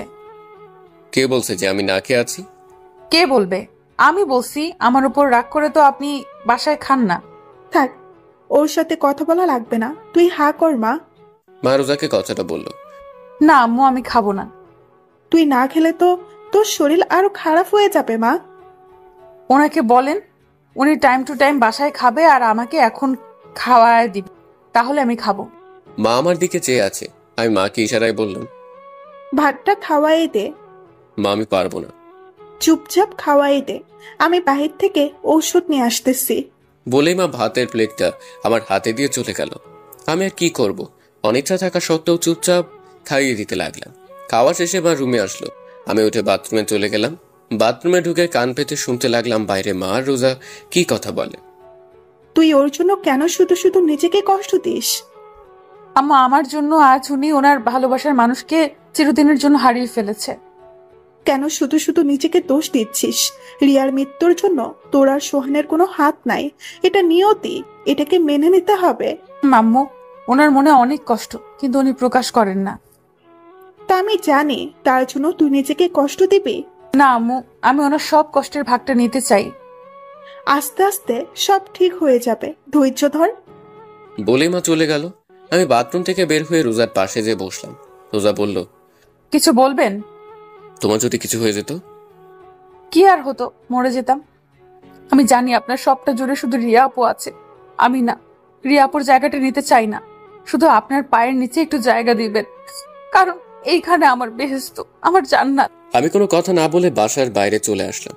রাস্তায় হাঁটছি আর ভাবছি কি করব। দুপুরবেলা মা ফোন দিয়ে বললো তাড়াতাড়ি বাসায় আসতে। বাসায় যে সবাই একসাথে খাওয়া দাওয়া করলাম। রোজার দিকে চেয়ে দেখলাম ওর মুখে প্রাপ্তির হাসি। কিছুক্ষণ বাসায় বসে আবার বাইরে বের হলাম। গন্তব্য ইমনের বাসা। ইমনের বাসায় যে দেখলাম ইমন নেশা করছে, মানে আমিও আগে করতাম একটু একটু, কিন্তু রিয়া আমার জীবনে আসার পর আর কোনোদিন চুয়ে দেখিনি। আজ ইমনকে খেতে দেখে আমারও খেতে ইচ্ছে করলো। ইমনের পাশে বসলাম। কিরে মামা, খাবি? দে খাই, অনেকদিন তো খাই না। ইমনের সাথে মদ খেতে শুরু করলাম, সাথে গাঁজাও। অনেকদিন পর খাচ্ছি, তাই নেশা পুরো চরমে উঠে গেছে। রাত 11টায় মা ফোন দিল। মা বলো। কই তুই? এই তো মা, ইমনের বাসায়। তাড়াতাড়ি বাসায় আয়। আসছি বলে ফোন কেটে দিলাম। ইমনকে বললাম একটা গাঁজা বিড়িতে আমার। বিড়িটা নিয়ে বাসায় আসলাম। রোজার আমি একসাথে খাবার খেলাম। রোজাকে বললাম তুমি ঘুমাও, আমি কিছুক্ষণ পর আসছি বলে ছাদে চলে আসলাম। বিড়িটা চালিয়ে খেলাম, খুব ভালো লাগছে এখন। রুমে আসলাম। রুমে এসে দেখি রোজা শুয়ে আছে। ওকে দেখে আমি পুরো হ্যাং। ওর কোমরটা দেখে আমি এভাবে কোনোদিন কোনো মেয়েকে দেখিনি। আমি আস্তে আস্তে ওর পাশে গেলাম। ওর সাথে সাথে চোখ খুলে আমার দিকে চেয়ে রয়েছে। আমি ওর গলায় কিস করতে যাব, এরই মধ্যে রোজা বলল, আপনার মুখ থেকে বাজে গন্ধ আসতেছে। কে শুনে কার কথা? আমি ওর গলায় ঘাড়ে কিস করছি আর ও নিজেকে ছাড়ানোর চেষ্টা করছে। রোজা আমার গালে থাপ্পড় দিয়ে নিজেকে ছাড়িয়ে নিয়ে চিল্লায় বলল, কি খেয়ে আসছেন? বাজে গন্ধ আসতেছে আপনার মুখ থেকে। আমি পুরো হ্যাং। রোজা আমার গালে থাপ্পড় মারলো, মাথাটা পুরো চিনচিন করছে। রোজার আওয়াজ শুনে মা দরজায় কড়া নাড়ছে আর বলছে, কি হয়েছে রোজা? দরজা খোল রোজা। সোহান, সোহান কি হয়েছে? দরজা খোল। আমি ছলছল চোখে রোজার দিকে চেয়ে আছি আর রোজা মাথা নিচু করে বোবা কান্না করছে। দরজার ঠক ঠক আওয়াজ বাড়তে লাগলো। দরজার ওপাশে মা আর আব্বু জোরে জোরে বলছে দরজা খুলতে। নিজের প্রতি নিজের ঘৃণা হচ্ছে। দরজায় আওয়াজ আরো বাড়তে লাগলো। রোজাও দরজা খুলছে না, তাই আমি উঠে দরজা খুললাম। মা তাড়াতাড়ি রুমের ভিতরে চলে গেল আর আব্বু আমাকে জিজ্ঞাসা করলো, কি হয়েছে? আমি কোনো কথা না বলে ছাদে চলে আসলাম। এদিকে মা ঘরে ঢুকে রোজাকে বলল, কি হয়েছে? রোজা কোনো কথা না বলে মাকে জড়িয়ে ধরে কান্না করতে লাগলো। মা বোঝার চেষ্টা করছে আসলে ঘরের ভিতর কি হয়েছে। রোজার মাথায় হাত বোলাতে বোলাতে আবার জিজ্ঞাসা করলো, কি হয়েছে? রোজা কোনো কথা না বলে আরো জোরে জোরে কান্না করছে। মা মনে করলো সোহান হয়তো আজ বেশি কিছু করেছে, কারণ সোহান আগে পরেও রোজাকে মারছে। বেশি কথা বলছে, কিন্তু রোজা এমন ভাবে কাঁদে নাই। কিন্তু আজ না মা আর ভাবতে পারছে না। মার অনেক রাগ হচ্ছে সোহানের উপর। সোহানকে এখন হাতের কাছে পেলে কাঁচা চিবিয়ে খেত। এদিকে আমি ভাবছি কি করতে যাচ্ছিলাম রোজার সাথে আমি নেশার ঘরে, কিন্তু তারপরেও রোজা আমার গায়ে হাত দিবে আমি কোনোদিনও ভাবতে পারি নাই। কিছুক্ষণ পর আস্তে আস্তে নিচে নামতে লাগলো। রুমে ঢুকে দেখি মা আব্বু হল রুমে বসে আছে। মার রুমের দিকে চেয়ে দেখলাম রোজার মার রুমে বিছানার উপর বসে আমার দিকে চেয়ে কান্না করছে। তখন মা আমার সামনে এসে বলল, কি হয়েছে সোহান? কানে কি কম শুনিস? কি হয়েছে বল। আমি কোনো কথা না বলে রুমের দিকে যেতে লাগলাম। তখনই আব্বু আমার ঘাড়ে হাত দিয়ে তার দিকে আমাকে ঘুরিয়ে ঠাস ঠাস করে দুইটা থাপড় মারে। আমি এবার অবাক হলাম, কেননা আমার আব্বু আমার গায়ে আমার জানা মতে কোনোদিন হাত দেয়নি, কিন্তু আজ রোজার জন্য আমার গায়ে হাত দিল। আমাকে মারতে দেখে রোজা রুম থেকে দৌড়ে বের হয়ে আমাকে জড়িয়ে ধরে বলতে লাগলো, আমার স্বামীকে কেউ আমার জন্য মারবেন না। আমি রোজাকে ছাড়িয়ে নিয়ে বললাম, তোমার জন্য আমার আব্বু আমার গায়ে হাত দিল, আরো কত কিছু দেখার বাকি আছে আল্লাহ জানে। বলে রুমে চলে আসলাম। আমার পেছন পেছন মা আর রোজা রুমে ঢুক। মা আমাকে বলতে লাগলো, দেখ সোহান, এইভাবে চলতে থাকলে কেউই ভালো থাকবে না, না তুই না রোজা না আমরা, বাকিটা তোর হাতে। বলে মা রুম থেকে চলে গেল। রোজা দরজা লক করে আমার পা জড়িয়ে ধরে কান্না করতে লাগলো। আমাকে আপনি মাফ করে দিন, বিশ্বাস করেন আমি আপনাকে মারতে চাইনি, আমাকে মাফ করে দিন। আর বলতে লাগলো, বলে হাউমা করে কান্না করতে লাগলো। আচ্ছা ঠিক আছে, তুমি ঘুমিয়ে পড়ো। ও তারপরে আমার পা ধরে কান্না করতে লাগলো। আমি রোজাকে ডানা ধরে ওকে উঠিয়ে বললাম, যাও ঘুমিয়ে পড়ো, রাত অনেক হয়েছে। ও যে গালে আমাকে মারছে ওই গালে আলতো করে হাত দিয়ে বলল, সত্যি মাফ করছেন তো? আমি ওর হাতটা গাল থেকে সরিয়ে বললাম, মাফ করেছি, তুমি আমাকে মাফ করে দিও। আসলে আমি একটু নেশা করেছিলাম তো, তাই ওই টাইমে মাথা ঠিক ছিল না। কি আপনি নেশা করছেন কেন? ভালো লাগছে করছি, যাও ঘুমিয়ে পড়ো। কেন করছেন আগে সেটা বলেন। এক কথা কিন্তু বারবার বলতে ভালো লাগে না, যাও ঘুমিয়ে পড়ো। রোজার কোনো কথা না বলে মাথা নিচু করে বিছানায় দিয়ে শুয়ে পড়লো। আর আমি রিয়ার চিঠিটা বের করে পড়তে লাগলাম। প্রিয় সোহান, তুমি যখন এই চিঠিটা পড়বে তখন হয়তো আমি থাকবো না, চিরদিনের জন্য মিশে যাব মাটির সাথে। আচ্ছা, আমি মারা গেলে তুমি কি কষ্ট পাবে? কষ্ট পাবে, কারণ তুমি আমাকে ভালোবাসো। সত্যি কি তুমি আমাকে ভালোবাসো সোহান? বড্ড জানতে ইচ্ছে করে। অনেক স্বপ্ন ছিল তোমার বউ হবার। আমার কি পোড়া কপাল, স্বপ্ন স্বপ্নই থেকে গেল। সোহান, একটা মেয়ের সবচাইতে দামি জিনিস কি জানো? স্বামী আর স্বামীর ভালোবাসা। আমি চাইলে তোমাকে আমার করে নিতে পারতাম, কি পারতাম না? কিন্তু একজনের স্বামীকে তার কাছ থেকে কেড়ে নিয়ে নিজেকে সুখী করতে পারবো না। আবার তোমাকে অন্য কারোর সাথে দেখবো, এটাও আমি মেনে নিতে পারবো না। অনেক কথা বলার ছিল তোমাকে, কিন্তু বলবো না, কারণ তোমাকে আর কষ্ট দিতে চাই না। আমি কিছুক্ষণ আগে বিষ খেয়েছি, অনেক কষ্ট হচ্ছে আমার। সোহান, অনেক কষ্ট হচ্ছে। তোমাকে খুব দেখতে ইচ্ছা করছে সোহান। আচ্ছা সোহান, কবুল বলার সময় তোমার কি একটিবারও আমার কথা কি মনে পড়ে নাই? আজ বড্ড জানতে ইচ্ছা করছে। আজ তোমার কাছ থেকে ভালোবাসার প্রমাণ নিতে ইচ্ছা করছে। আমাকে ক্ষমা করে দিও সোহান। তোমাকে না জানিয়ে চলে যাচ্ছি না ফেরার দেশে।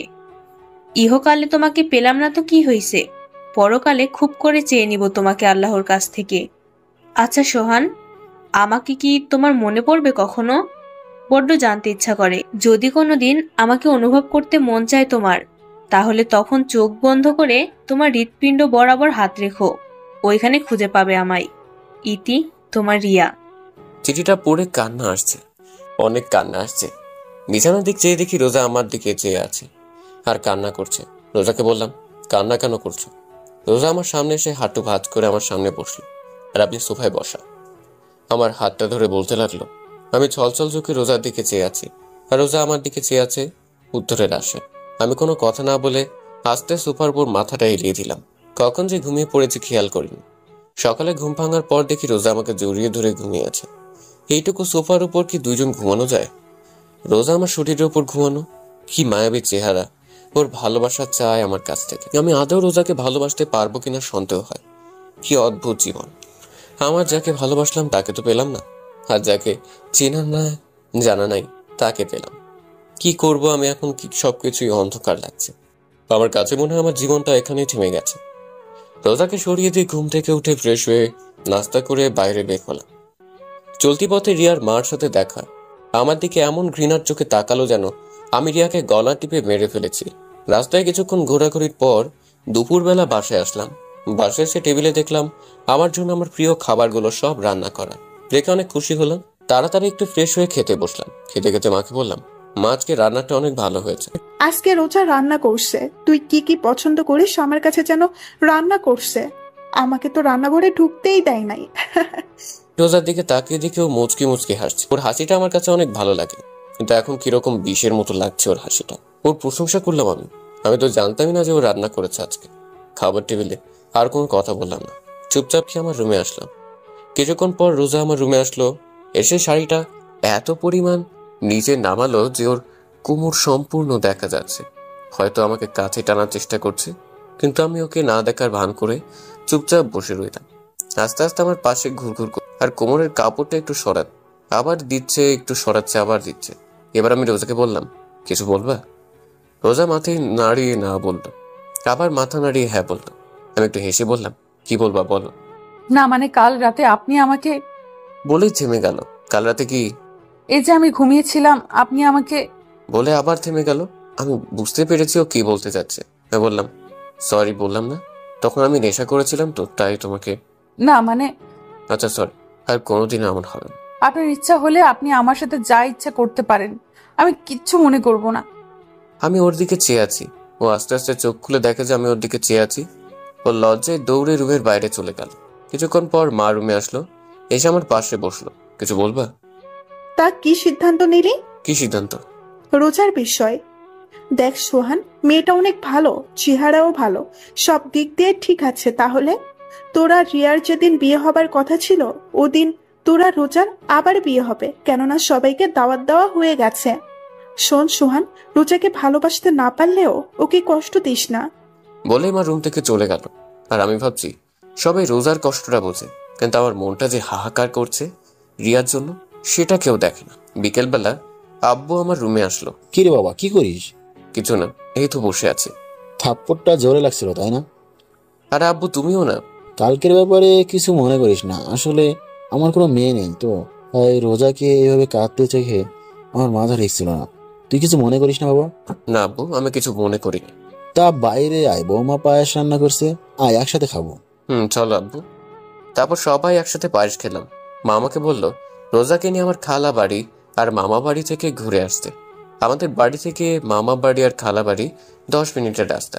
আমি মাকে না বলতে পারলাম না, কারণ সবাই এখন হাসি খুশি আছে। না বললে সবার মুখ কালো হয়ে যাবে।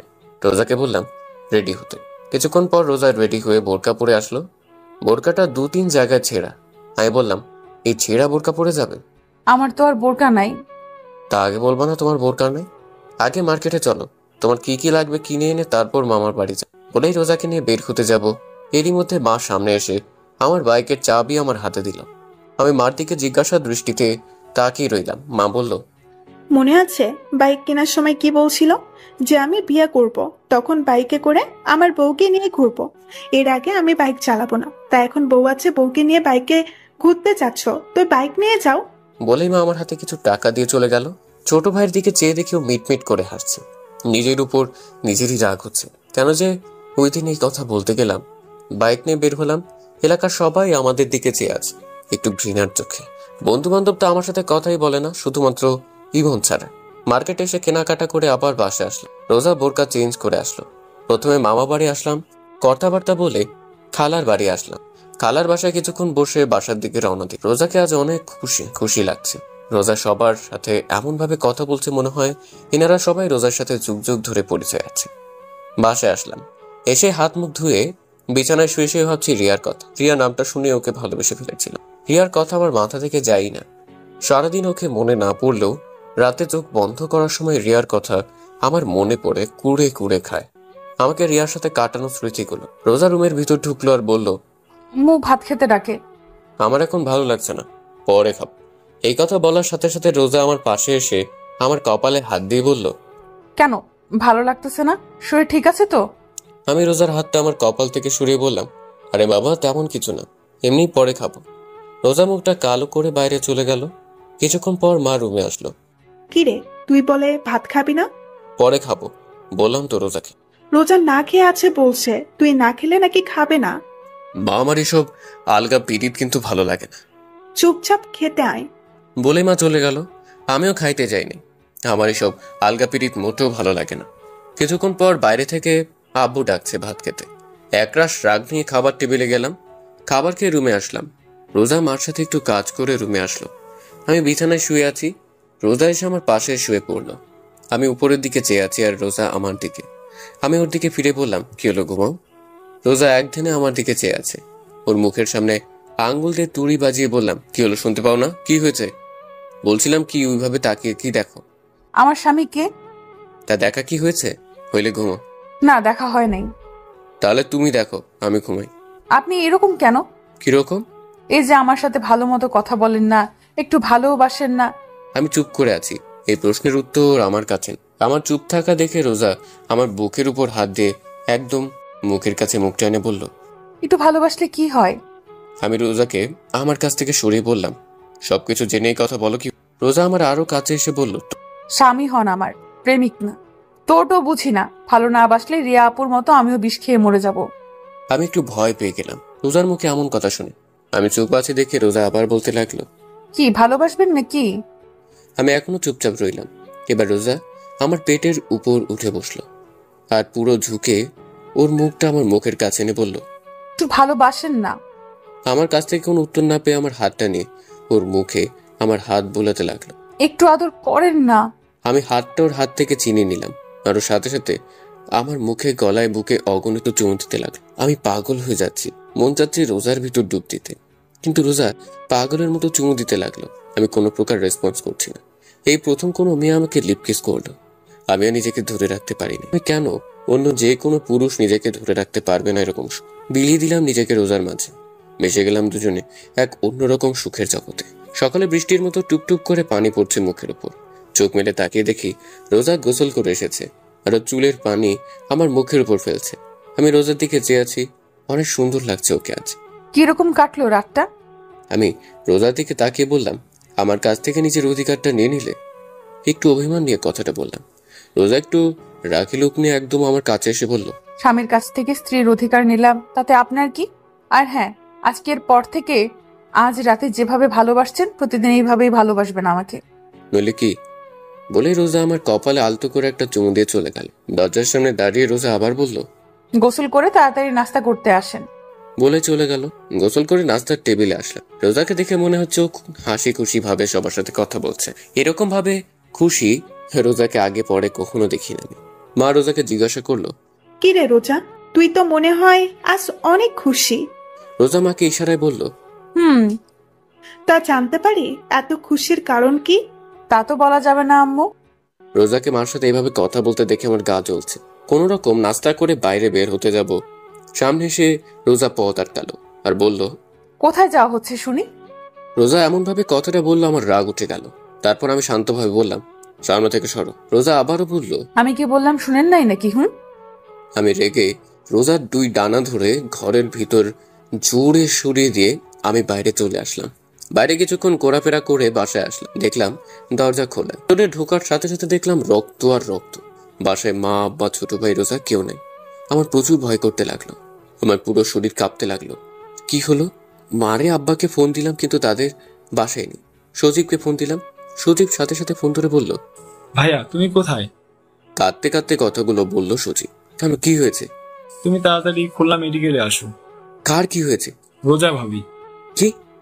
কি হয়েছে রোজার? তুমি তাড়াতাড়ি আসো।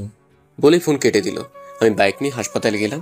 ভিতরে ঢুকে দেখলাম না, আব্বা সজীব অপারেশন থিয়েটারে বাইরে দাঁড়ানো। আমি তাদের পাশে দাঁড়ালাম। বা আমাকে দেখার সাথে আমার সামনে ঠাস ঠাস করে আমাকে থাপ্পড় মারলো আর বলতে লাগলো, এত ঘৃণা করিস রোজাকে? মা চুপ, আয় না, অনেক সহ্য করছি, আয় না। তোর মতো ছেলে আমি জন্ম দিছি ভাবতেও ঘৃণা করে। তোর মতো ছেলের আমার বাড়ির কোনো স্থান নাই। জামা কাপড় নিয়ে বের হ বাড়ি থেকে, যা। আমি আব্বুর দিকে তাকিয়ে বললাম, আব্বু তুমি কিছু বলবা না? বাড়ি থেকে বের হয়ে আমাদের একটু শান্তিতে থাকতে দে। আমি আর কোনো কথা না বলে বাইক নিয়ে বাসায় আসলাম। বাইকটা রেখে জামা কাপড় একটা ব্যাগে নিয়ে বাসা থেকে বের হয়ে পড়লাম।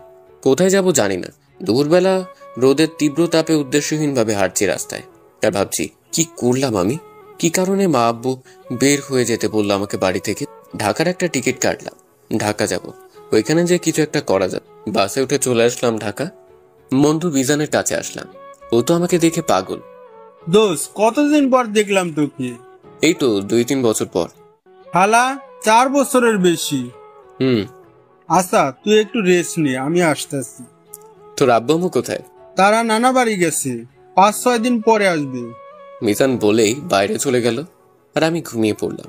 বিকালে ঘুম থেকে উঠে খাওয়া দাওয়া করে আমি আর মিজান বাইরে কিছুক্ষণ ঘোরাঘুরি করে বাসে আসলাম। ছাদে বসে মিজান এসে পাশে বসলো আর বলল, তা মামা, তোমার এই মন খারাপের কারণ জানতে পারি? মিজানকে সব বললাম। সব শুনে মিজান বলল, তা রোজার কি হয়েছে? তা তো দোস্ত আমিও জানি না রোজার কি হয়েছে। আচ্ছা, এখন তুই কি করবি? কিছু তো একটা করা লাগবে। কোনো কাজ কাম আছে তোর হাতে?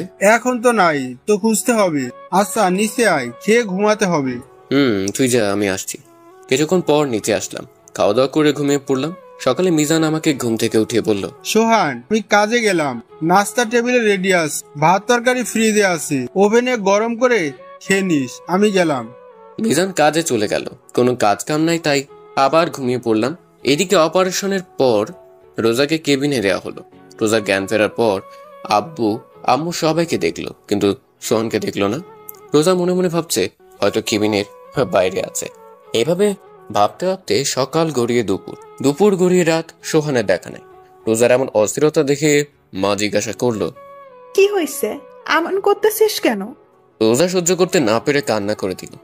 কি রে, কি হয়েছে বলবি তো? রোজা কাঁদতে কাঁদতে বলল, উনি কই? উনি কে? আমার স্বামী। ও, সোহানও একটা কাজে কিছুদিনের জন্য বাইরে গেছে। আমি হাসপাতালে, তারপরও উনি চলে গেছে। মার কোনো কথা বললো না, উঠে বাইরে চলে আসলো। আর রোজা মনে মনে ভাবছে, আমার চাইতে কাজ বড় ওনার, আসুক উনি, আর কথা বলবো না ওনার সাথে। কিভাবে নিজেকে। রোজার মনে অভিমান জমতে থাকে সোহানের প্রতি। এদিকে রাতে, দোষ, একটা কাজ আছে, করবি? কি কাজ? ড্রাইভারি। তুই তো ড্রাইভ করতে জানিস। আচ্ছা, আমি কি করব? কবে থেকে যাব? সকালে তুই আর আমি যে কথা বলবো, আর বেতন 15 বা 16,000 দিতে পারে। করবি তুই? শখের বসে গাড়ি চালানো শিখেছিলাম, কিন্তু এখন তারপর ঘুমিয়ে পড়লাম। সকালে যে কথাবার্তা বলে কাজে লেগে গেলাম। এভাবে দেখতে দেখতে 10 দিন কেটে গেল। সোহান আর রোজার আবার বিয়ে হবার কথা ছিল, কিন্তু সোহান নাই, তাই বিয়েও হয় নাই।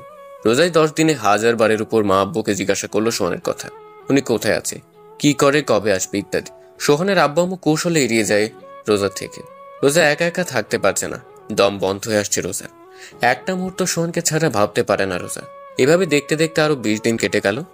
রোজায় কয়েকদিনে ভালোভাবে লক্ষ্য করলো যে ও হাসপাতাল থেকে আসার পরে কাউকে সোহানের সাথে কথা বলতে দেখে না। ফোনে কেউ সোহানের কথা জিজ্ঞাসা করে না, সবাই যে তার কাজে ব্যস্ত থাকে। তাহলে সোহান কোথায় গেছে? আজকে আমার জানতেই হবে সোহান। রোজা সোজা সজীবের রুমে গেল, যে সজীবকে জিজ্ঞাসা করলো, সজীব, তোমার ভাইয়া কই? ভাইয়া তো একটা কাজে বাইরে গেছে, কয়দিন পরে চলে আসবে। সজীব, তোমার ভাইয়ার কসম, তোমার ভাইয়া কোথায় আমাকে বলো। না মানে ভাবি। সজীব। সজীব আমতামতা করে বলল, ভাইকে বাসা থেকে বের করে দিয়েছে আব্বু আম্মু। রোজা কথাটা শুনে ধপ করে নিচে বসে পড়ল আর বলল, কেন? তোমার জন্য। আমার জন্য মানে? ওই দিন তোমাকে ধাক্কা দিয়ে ফেলে দিয়েছিল, তাই তোমার মাথা ফেটে রক্ত পড়ছিল। আমরা তোমাকে হাসপাতালে নিয়ে গিয়েছিলাম, তখন ভাইয়া হাসপাতালে আসে। তখন মা আব্বা তাকে বাসা থেকে বের হয়ে যেতে বলছিল, তখন ভাইয়া চলে যায়। ভাইয়া এখন কোথায় আছে আমরা জানি না। রোজা হাউমাউ করে কান্না করতে লাগলো। রোজার চোখ থেকে কান্নার স্রোত বইতে লাগলো। রোজার কান্নার আওয়াজ শুনে সোহানের মা রুমে ঢুকলো। সজীবের দিকে তাকালো। সজীব ইশারায় মাকে বলল, সব বলে দিচ্ছি। মা আসতে রোজার মাথায় হাত রাখলো। রোজা ফুপিয়ে ফুপিয়ে কাঁদতে কাঁদতে বলল, আম্মু, ওই দিন উনি আমাকে ধাক্কা দেয় নাই, শুধু সরিয়ে দিছে। আমার শাড়ি এদিন পায়ে পেঁচিয়ে গেছিল, তার জন্য আমি পড়ে গেছি। সোহানের মা রোজার কথা শুনে নিশ্চুপ। কি বলবে? সে তো ভাবছে রোজাকে সোহান দেখতে পারে না, ঘৃণা করে, তাই দিন ধাক্কা দিয়ে ফেলে দিয়েছে। ওই দিন রোজাকে সোহান সরিয়ে দেওয়ার কারণে রোজার পায়ে রোজার শাড়ি পেঁচিয়ে যায় আর রোজা পড়ে যায়। মারাত্মকভাবে আঘাত হয় রোজার, তাই অনেক রক্তক্ষরণ হয়। এত রক্ত দেখে সোহানের মা ভয় পেয়ে যায়। লজ্জা, ঘৃণা, রাগে, অভিমানে ওই দিন সোহানকে বাড়ি থেকে বের হয়ে যেতে বলে সোহানের মা, সাথে সোহানের আব্বু। কিন্তু সোহান সত্যিই চলে যাবে এটা তারা ভাবতেও পারেনি। তারপর যখন চলে গেছে তাদের এক বিন্দু আফসোস হয় নাই সোহানের জন্য, কিন্তু এখন হচ্ছে আফসোস রোজার কথা শুনে। কেন যে ওই দিন সোহানকে যেতে বলল? সোহানের মা রোজার মাথায় হাত বোলাতে বোলাতে বলল, চলে আসবে সোহান। আম্মু, আমি ওনার জীবনে আসার পর উনি কষ্ট ছাড়ার কিছুই পায় নাই। তুই শুধু শুধু নিজেকে দোষ দিচ্ছিস। না আম্মু, আমার কারণে ওনার ভালোবাসার মানুষকে হারালো, আমার কারণে আজ উনি ওনার পরিবার ছাড়া। আম্মু, আপনার পায়ে পড়ে আমার কাছে আমার স্বামীটারে আয়না দেন আম্মু। রোজার এভাবে কান্না করতে দেখে সোহানের মারও কান্না চলে আসে। সোহানের মা কান্না করতে করতে বলল, তোর স্বামীরে যেভাবেই হোক তোর কাছে এনে দেবো মা, তুই একদম ভেঙে পড়বি না। রোজার আজ অনেক কষ্ট হচ্ছে, মনে মনে ভাবছে, কি দিলাম আমি ওনাকে? ওনার কিছু দেওয়ার আগেই ওনার কাছ থেকে অজান্তেই সবকিছু কেড়ে নিলাম। সোহানের আব্বু, আম্মু, ছোট ভাই খোঁজ খবর শুরু করে দিয়েছে সোহান কোথায় আছে, কিন্তু তারা সোহানের কোনো খবর পায় নাই। সোহানের সব বন্ধু বান্ধবের কাছে গিয়েছিল, কিন্তু তারাও কেউ সোহানের খবর জানে না। সোহানের আব্বু আম্মু সারাদিন খোঁজে, রাতে বাসায় আসলো, দরজায় কড়া নাড়ার সাথে সাথে রোজা দরজা খুললো। আর সারাদিন রোজা দরজার পাশে বসেছিল কখন নিয়ে আসবে সোহানকে আব্বু। কিন্তু দরজা খুলে সোহানের আব্বু আম্মুর মুখ কালো দেখে রোজা কান্না করতে লাগলো আর বলতে লাগলো, আম্মু, আমার স্বামী কই? মা কি বলবে, তার কাছে কোনো উত্তর নাই।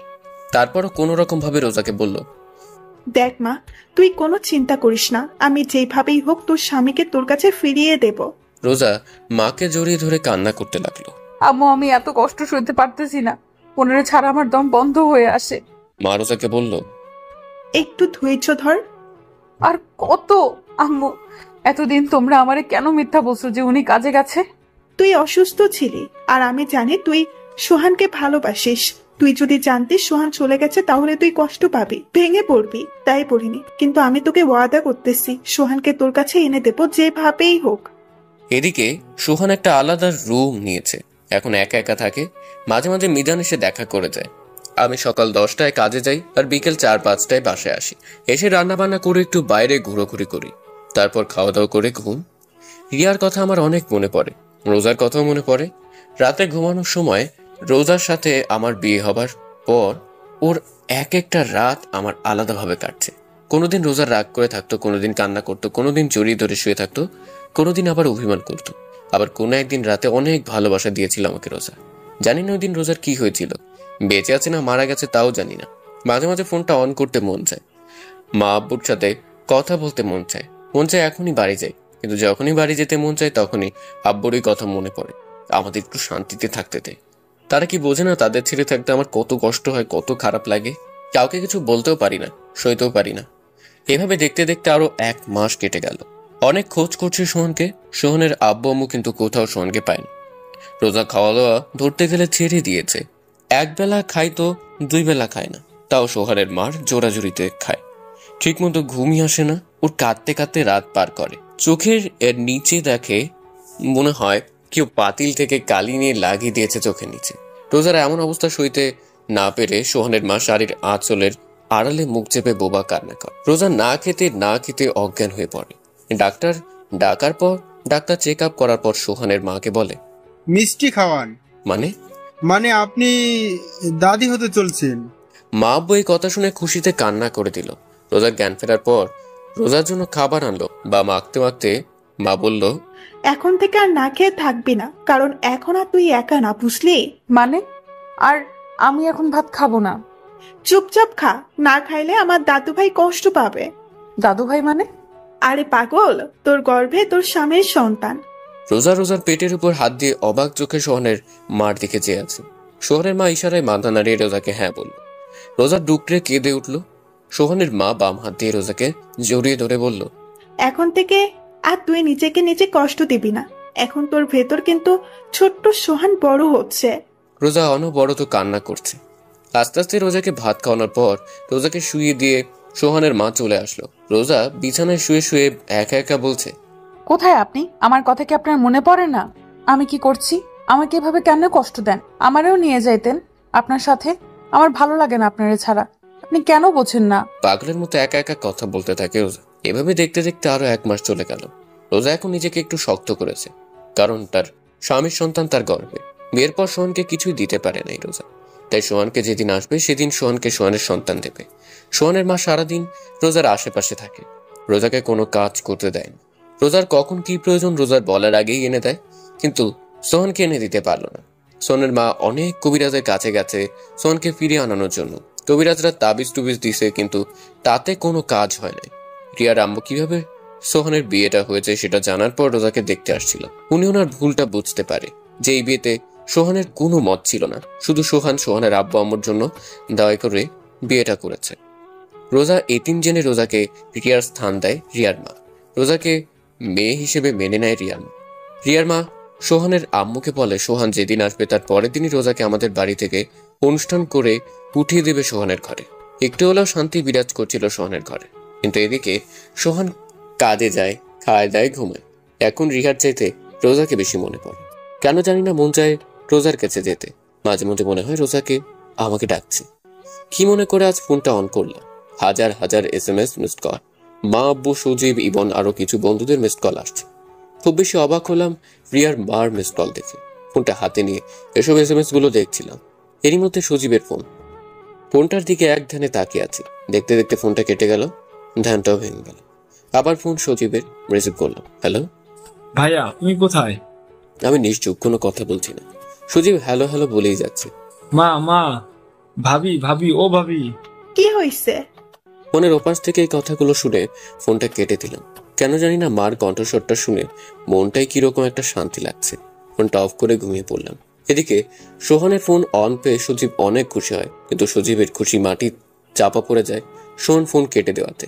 সজীবের সামনে মা ভাবি দাঁড়িয়ে আছে, জিজ্ঞাসা দৃষ্টিতে তাকিয়ে আছে সজীবের দিকে। সজীব শান্তভাবে বলল, ভাইয়ার ফোন অন পাইছিলাম, ফোন ধরে হ্যালো বলে কেটে দিল, এখন ফোন বন্ধ বলতাছে। রোজা মুখটা আড়াল করে কান্না করে দৌড়তে দৌড়তে রুমে চলে গেল। বিছানার উপর লাফ দিয়ে শুয়ে কান্না করতে লাগলো। সোহানের মা দরজার আড়াল করে দাঁড়িয়ে রোজার এমন কান্না দেখে। দেখা ছাড়া যে তার আর কিছুই করার নেই। রিয়ার আব্বু আম্মু, সোহানের আব্বু আম্মু, সজীব, সোহানের কিছু খালাতো ভাই মিলে সোহানকে খুঁজলো, কিন্তু কোথাও পেল না। খুঁজলো বলতে সোহানের সব বন্ধুদের বাসায়, আরো টুকটাক জায়গায়। রাতে সবাই বাসায় আসলেও খালি হাতে। দরজা খুলে যখন দেখে সোহান নাই, নিমিষেই মুখটা অন্ধকার হয়ে যায় রোজার। এভাবে দেখতে দেখতে আরো কিছুদিন কেটে গেল। একদিন সকালে ইমন আসলো সোহানের বাসায়। দরজায় কড়া দিয়ে দাঁড়িয়ে আছে। সোহানের আম্মু এসে দরজা খুললো, ইমনকে দেখেই বলল, আরে ইমন, আয় ভেতরে আয়। ইমন ভেতরে যে বসলো। তুই বস, আমি চা নিয়ে আসি। না খালা, চা খাবো না, একটু আগে খেয়েছি। আগে বলেন, সোহানের কোনো খোঁজ পাইলেন? না, এখনো কোনো খোঁজ খবর পাই নাই। তুই জানিস সোহান কোথায়? জানি না কোথায় আছে, কিন্তু কার কাছে আছে সেটা জানি না।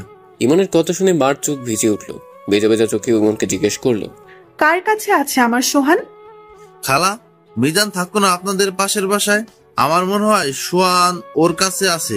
কেননা এই দেখেন, মিজান আর সোহানের একটা ফটো ফেসবুকে মিজান ছাড়ছে। সোহানের মা এক ধ্যানে ছবিটার দিকে তাকিয়ে আছে। ফোনটা হাতে নিয়ে রোজা রুমে গেল সোহানের মা। যে দেখে রোজা বিছানায় শুয়ে শুয়ে পেটের উপর হাত দিয়ে কান্না করছে। রোজা সোহানের মাকে দেখে বৃথা চেষ্টা করলো চোখের পানি আড়াল করার। সোহানের মা রোজার পাশে বসে ফোনটা দেখিয়ে বলল, এই দেখ তোর স্বামী। রোজা চুপচাপ ছবিটার দিকে তাকিয়ে আছে। ফোনটায় সোহানের ছবির উপর হাত দিয়ে সোহানকে অনুভব করতে লাগলো, আর চোখ থেকে তো পানি পড়ছে। তুই আর কান্না করবি না, তোর স্বামীরে তোর কাছে 2 দিনের মধ্যে এনে দেব। আম্মু, আমি এখনই যাব ওনার কাছে। এতদিন ধৈর্য ধরছিস, আর 2টা দিন মা, একটু ধৈর্য ধর। এই কথা বলেই ফোনটা নিয়ে ইমনের কাছে দিল। আরো কিছুক্ষণ ইমনের সাথে কথা বললো মা। তারপর ইমন চলে গেল। কিছুক্ষণ পর সোহানের আব্বু বাসায় আসলো। আসার সাথেই সোহানের আম্মু জিজ্ঞাসা করলো, পাশের বাসায় রেহানারা থাকতো, মনে আছে? মনে থাকবে না কেন? বিজানের আম্মুর কথা বলছো তো? তারা তো 4 বছর আগে এখান থেকে চলে গেছে, তো এখন কি? আমাদের সোহান ওইখানে। কি? তোমার ডায়েরিতে নাম্বার আছে, ফোন দাও রেহানাকে। তুমি জানলে কেমন করে? আর ওরা তো ঢাকায় থাকে। এত কথা বলার সময় নাই, তুমি নাম্বার বের করে ফোন দাও। আর আমি জানি ওরা ঢাকা থাকে, তার জন্য সজীব গেছে টিকিট কাটতে। তুমি শুধু ফোন দিয়ে জিজ্ঞাসা করো ঢাকা কোথায় থাকে সোহান। মিজানের মার সাথে কথাবার্তা বলে রওনা হলো ঢাকার উদ্দেশ্যে। সোহানের আব্বু আম্মু সজীব আর রোজাও যাচ্ছে ঢাকায়। সারাটা পথ রোজা কান্না করছিল, কিন্তু ওর মুখে এক অদ্ভুত রকমের তৃপ্তি ছিল। সকাল 8টায় দরজায় অনেক জোরে ধাক্কাধাক্কির আওয়াজ শুনে ঘুম ভেঙল। ঘুম ঘুম চোখে দরজা খোলা মাত্রই কেউ একজন ঝাপটে করে জড়িয়ে ধরল। সামনের দিকে তাকিয়ে দেখি মা আব্বু সজীব দাঁড়িয়ে আছে, আর রোজা আমাকে জড়িয়ে ধরে কান্না করতে লাগলো। রোজাকে নিজের থেকে ছাড়িয়ে নিতে যাব, তখনই মা ইশারায় বলল ওকে রুমে নিয়ে যেতে। রোজার কানের কাছে মুখ নিয়ে বললাম, ছাড়ো, সবাই দেখছে। রোজা কোনো কথা বলছে না, আমাকে জড়িয়ে ধরে কান্না করছে। রোজাকে জড়িয়ে ধরা অবস্থায় রুমে নিয়ে আসলাম। ওকে বিছানায় বসাতে যাব, রোজা আরো আমাকে ঘুরিয়ে বিছানায় ফেলে আমার বুকে মাথা দিয়ে কান্না করছে। ওর এমন কান্না দেখে নিজের কাছে অনেক খারাপ লাগছে। আমি রোজাকে বললাম, কান্নাটা থামাও, আমার শার্ট ভিজে যাচ্ছে। রোজা আমার কথার কোনো উত্তর না দিয়ে আমাকে আরো জড়িয়ে জড়িয়ে ধরে কান্না করতে লাগলো। রোজা প্লিজ কান্নাটি থামাও। রোজা কোনো কথা না বলে আমার হাতটা ওর পেটের উপর রাখলো। ছলছল চোখে তাকিয়ে আছে রোজা। আমার বুঝতে বাকি নেই রোজা পেটের উপর হাত দিয়ে কি বোঝাতে চাচ্ছে। আমি খুঁটিতে ওর কপালে একটা গভীর চুমু খাই। রোজা চোখ বুজে আরো শক্ত করে জড়িয়ে ধরলাম। কিছুক্ষণ পর রোজা ঘুমিয়ে পড়েছে আমার বুকে। মা দরজার সামনে দাঁড়িয়ে আমাকে ডাকছে। উঠতে যাব, এর মধ্যেই মা রুমে ঢুকলো। রোজা এখনো আমাকে জড়িয়ে ধরে ঘুমিয়ে আছে। উঠতে যাব, এরই মধ্যে মা বলে উঠলো, থাক, ওঠা লাগবে না, শুয়ে থাক তুই। রোজার মাথায় হাত বোলাতে বোলাতে মা বলল, কতদিন পর মেয়েটাকে একটু শান্তিতে ঘুমাতে দেখলাম, তুই চুপচাপ শুয়ে থাক, আর ঘুম ভাঙলে উঠিস। মা এই কথা বলে বাইরে থেকে দরজা লাগিয়ে চলে গেল। আমি পলকহীন ভাবে তাকিয়ে আছি রোজার দিকে। কত বদলে গেছে মাত্র কয়েক মাসে। ও চোখে মুখে আগের মতো সেই মায়া নেই, কিন্তু কষ্টের ছাপ স্পষ্ট। ও এমন ভাবে আমার বুকের উপর মাথা দিয়ে শুয়ে আছে যে আমি নড়াচড়া করতে পারছি না। এমন ভাবে আমার বুকের উপর মাথা রেখে আছে। দুপুরবেলা রোজার ঘুম ভাঙলো। বুক থেকে মাথাটা তুলে আমার দিকে ঘুম ঘুম চোখে তাকিয়ে আছে, আবার কান্না করে দিল। রোজার চোখের পানিটি মুছে দিয়ে বললাম, কি হয়েছে, কাঁদছো কেন? কখনো কথা না বলে শক্ত করে জড়িয়ে ধরে বুকের উপর মাথা রেখে কান্না করছে। আমি ওর পিঠে আস্তে হাত দিয়ে একটু নাড়া দিয়ে বললাম, রোজা, তোমাকে আমি একদিন বলেছি আমার সামনে কান্না করবে না। এবার রোজা কান্না থামিয়ে চুপচাপ বুকে শুয়ে আছে। রোজা রোজা রোজা কি কথা বলবা না? রোজা, আচ্ছা ঠিক আছে, কথা বলা লাগবে না, এরকম বোবা হয়ে থাকো, দেখি সরো, আমি উঠবো। এই কথা বলার সাথে সাথে রোজা আরো শক্ত করে আমাকে জড়িয়ে ধরলো। তা কিছু তো বলো। আপনি আমাকে রেখে চলে আসছেন কেন? আমি কোনো কথা না বলে চুপচাপ শুয়ে আছি। আমার চুপ থাকা দেখে রোজা বলল, আপনি কি আমাকে আরো কষ্ট দিবেন? কিরকম অদ্ভুত ভাবে কথাটা বলল রোজা। আমার কাছে মনে হলো ওর এই কথাটা বলতে অনেক কষ্ট হয়েছে। আমার আবার চুপ থাকা দেখে রোজা আস্তে আস্তে ওর মুখটা আমার মুখের কাছে আনলো আর বলল, কি হলো? এখন তো দেখি আপনি বোবা হয়ে গেছেন। আমি কি বলবো? ও জোরে জোরে নিঃশ্বাস নিচ্ছে, আর ওর সব নিঃশ্বাস আমার মুখের উপর পড়ছে। অনেক ভালো লাগছে এই মুহূর্তটা। মন চাচ্ছে ওর ঠোঁটে একটু ডুব দিই, কিন্তু মনের কথা মনে রেখে রোজাকে আমতা করে ঢোক গিলে বললাম, শুধু রোজা। রোজা বলার সাথে সাথে রোজা ওর ঠোঁটটা আমার ঠোঁটে ডুবিয়ে দিল। কতক্ষণ ছিলাম আমি জানি না। দরজায় কড়া শুনে দুজনের হুঁশ আসে। লজ্জায় কেউ কারো দিকে তাকাতে পারছি না। আমি দরজা খুলতে যাব, এরই মধ্যে রোজা চিল্লিয়ে বলে উঠলো, কে? দরজার উপাস থেকে মা বলে উঠলো, আম্মু তুমিও না, তুমি যাও, আমরা পরে বের হচ্ছি। আচ্ছা, তোর যখন খুশি তখন বের হ, টেবিলে খাবার রাখা আছে, আমরা একটু মিজানদের বাসায় যাচ্ছি। আচ্ছা আম্মু, ঠিক আছে। আচ্ছা আমি যাই। তাড়াতাড়ি আসবা আম্মু।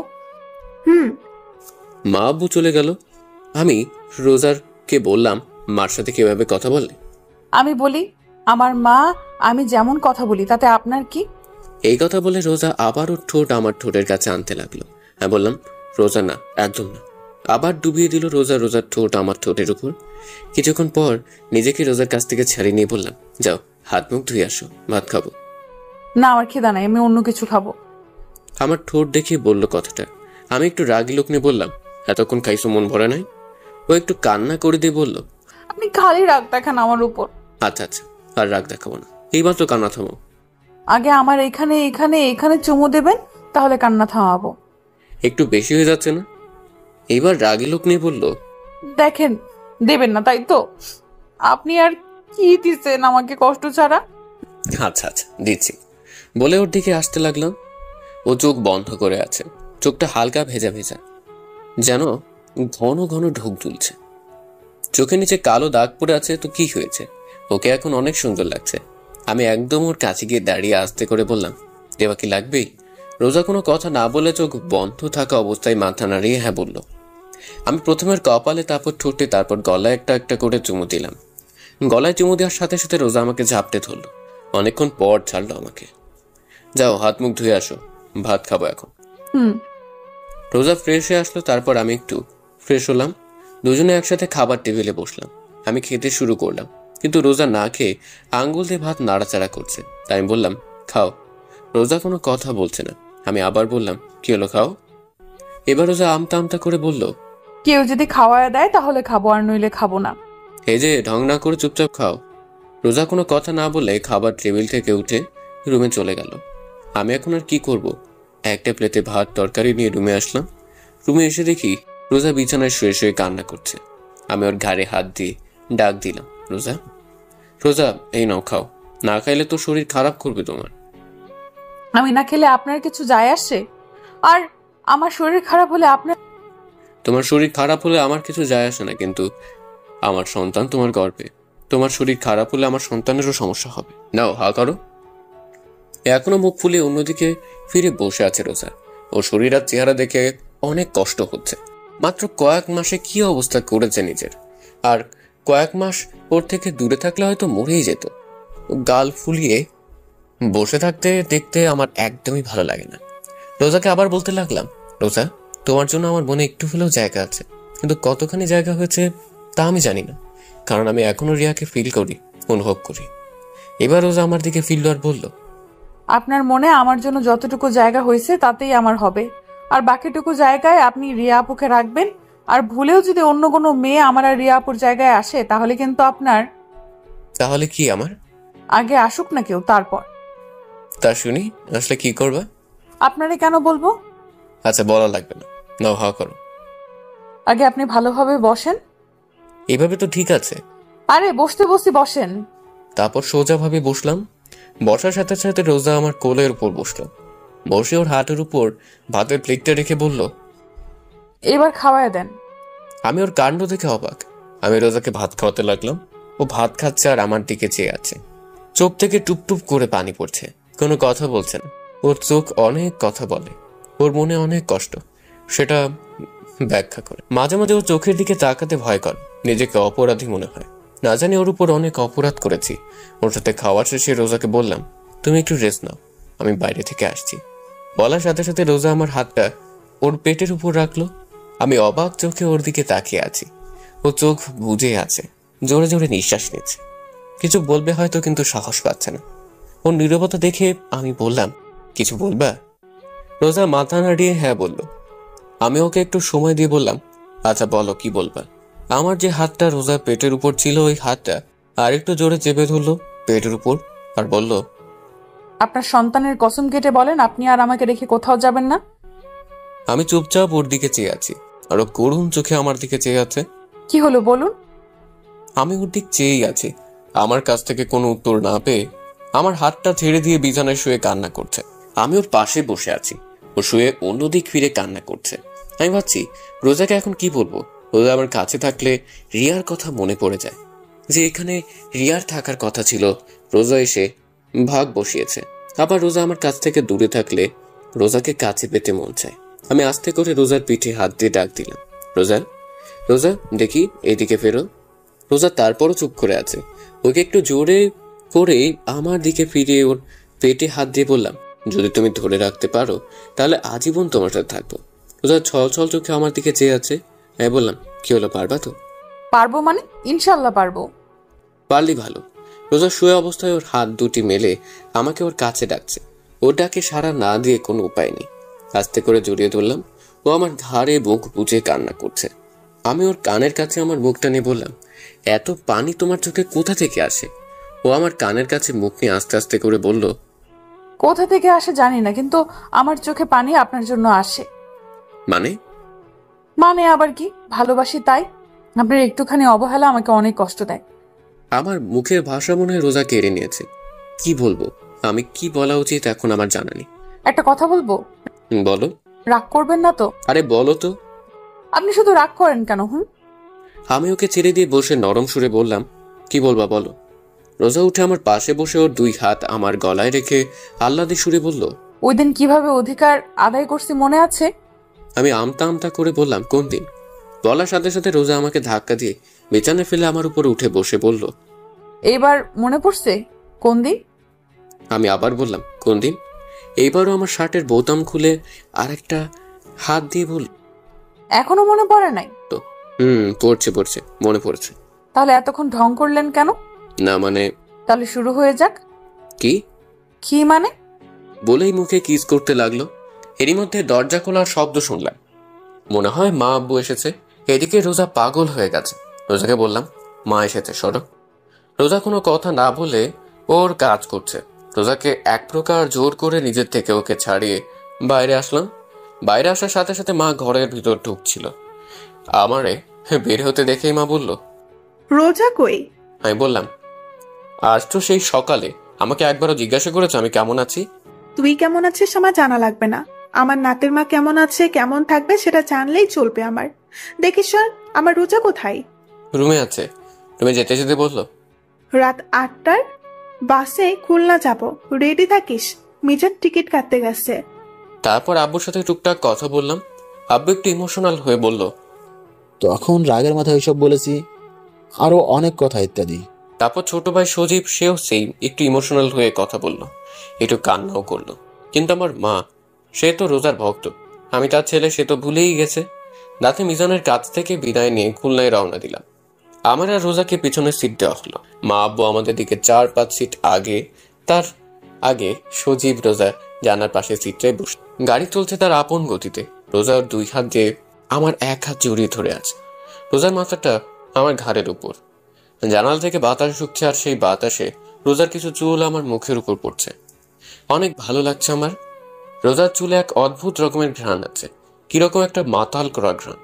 প্রায় মধ্যরাত, তখন আশেপাশে প্রায় মানুষ ঘুমে, আবার কেউ কেউ মোবাইলে ব্যস্ত। আর আমি চেয়ে আছি রোজার দিকে। অপরূপ সুন্দর লাগছে রোজাকে।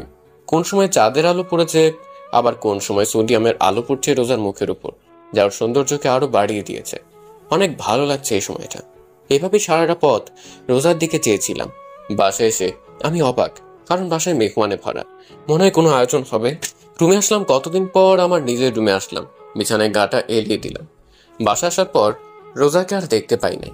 মনে মনে ওকে খুঁজছি, কিন্তু পাই নাই। লজ্জায় কাউকে জিজ্ঞাসাও করিনি। কিছুক্ষণ পর আমার 2 খালাতো ভাই আমার রুমে আসলো। এসে বলল, ভাইয়া এই নাও, এগুলো পরে বাইরে আসো, বলে আমার হাতে একটা নতুন লুঙ্গি আর একটা গেঞ্জি দিয়ে চলে গেল। আমি ওদের কথায় পাত্তা না দিয়ে লুঙ্গি আর গেঞ্জি বিছানার পাশে রেখে চুপচাপ বিছানায় শুয়ে আছি। রোজার অপেক্ষায় আছি কখন আসবে, কিন্তু ওর আসার কোনো নামগন্ধ নেই। কিছুক্ষণ পর মা আসলো। এসে বলল, কি হলো, তুই এখনো চেঞ্জ করিস নাই? মা, এগুলো কেন পরবো? তাড়াতাড়ি কর, তোরা রোজার গায়ে হলুদ আস, আর আজ রাতে বিয়ে। মা, এসব কি জন্য? তোর জানা লাগবে না, তাড়াতাড়ি পর এগুলা, পরে বাহিরে আয়। বলেই মা চলে গেল। এই রোজা যে কোথায় গেল? বাসা আসার পর এখনো আমার সামনে আসলো না। লুঙ্গি আর গেঞ্জি পরে বাইরে আসলাম। ছোট ভাইরা আমাদের দেখে হাসতেছে। কোন সময় তো আমাকে লুঙ্গি পরতে দেখে নাই, তো তাই হয়তো হাসছে। আমার কিছু খালাতো মামাতো বোন আর কিছু পাড়া প্রতিবেশী হলুদ শাড়ি পরে বাইরে বের হচ্ছে। আমি আমার খালাতো ভাই শিয়াবকে বললাম, ওরা কোথায় যায়? রিয়া আপুদের বাসায়। আমি অবাক চোখে শিয়াবের দিকে তাকিয়ে বললাম, রিয়াদের বাসায় যায় কেন? আরে রোজা ভাবি তো রিয়া আপুদের বাসায়। সকালে রিয়া আপুর মা এসে নিয়ে গেছে রোজা ভাবিকে। আমি শিয়াবের কথা আগা মাথা কিছুই বুঝি নাই। তা রোজাকে কেন নিয়ে গেছে রিয়ার আম্মু? রিয়ার আব্বু আম্মু রোজা ভাবিকে রিয়ার স্থান দিয়েছে, তাই এখন থেকে রোজায় রিয়া আপুর আব্বু আম্মুর কাছে। বুঝলাম। তা ওরা কি করতে গেছে রিয়াদের বাসায়? কি করতে যাবে, রোজা ভাবিকে গায়ে হলুদ দিতে গেছে। ও আচ্ছা, আমি রুমে যাই, দরকার পড়লে ডাক দিস। আচ্ছা। রুমে এসে বসে বসে ভাবছি, রিয়ার আব্বা আম্মুর আবার কি হলো? রোজাকে সোজা মেয়ে হিসেবে মেনে নিল। তাদের আর কোনো মেয়ে নাই, তার জন্য নাকি অন্য কিছু, এসে ভাবছি। কিছুক্ষণ পর শিয়াব আসলো। রুমে এসে বলল, ভাইয়া চলো। কোথায়? কোথায় আবার, বাইরে আসো, এখন তোমার গায়ে হলুদ দেব। আমি আর কোনো কথা না বলে শিয়াবের সাথে বাইরে আসলাম। দূর সম্পর্কের নারীরা এসে আমাকে নিয়ে একটা পাড়াপুতা পাড়ার উপর দাঁড় করালো। কিছু কিছু মহিলারা আদি যুগের গান গাইতে লাগলো। কেউ কেউ আমার গায়ে হলুদ দিয়ে যাচ্ছে। এভাবে অনেক নিয়ম কানুনের পর শেষ হলো গায়ে হলুদ।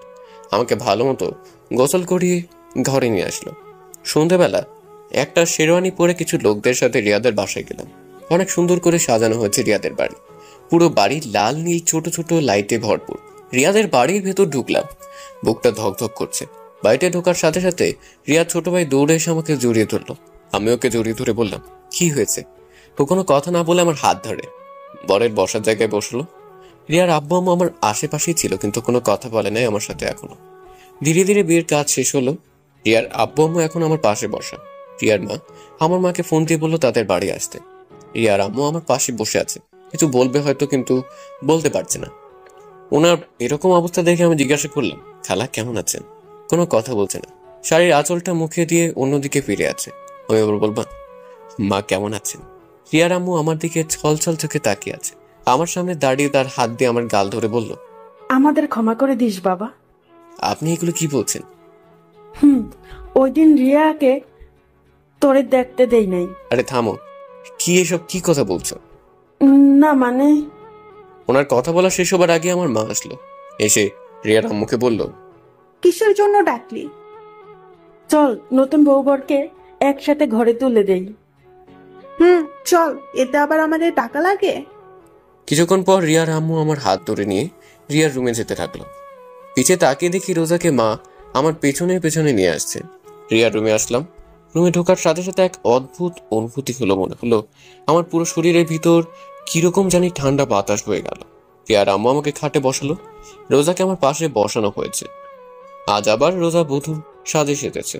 রিয়ার আম্মু আমার হাতটা নিয়ে সোজা হাতের উপর রাখলো, রেখে বলল, সোহান আজ থেকে রোজাকে ভালোবাসবা রিয়ার মতো, কারণ এখন থেকে আজীবনের জন্য রোজা আমার মেয়ে। এবার মা আমার আর রোজার হাত ধরে বলল, সোহান যে চলে গেছে তাকে ভেবে কোনো লাভ নাই। আমরা এখন রিয়ার জন্য দোয়া ছাড়া কিছুই করতে পারবো না। এবার আমি বললাম, দোয়া করব, আল্লাহ যেন পরকালে আমাকে রিয়ার সাথে রাখে। আমার কথা শুনে রিয়ার আম্মু আর আমার মা আমার দিকে অবাক চোখে তাকিয়ে আছে। রোজার দিকে তাকিয়ে দেখলাম মাথা নিচু করে মুখ কালো করে আছে।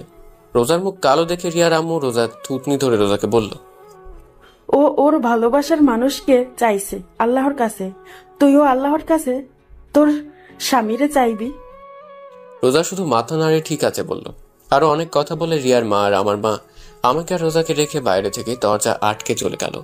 আমি আর রোজা দুজন চুপচাপ বসে আছি, কেউ কোনো কথা বলছি না। আমি আস্তে করে বিছানায় শুয়ে পড়লাম। রোজা এখনো খাটে বসা।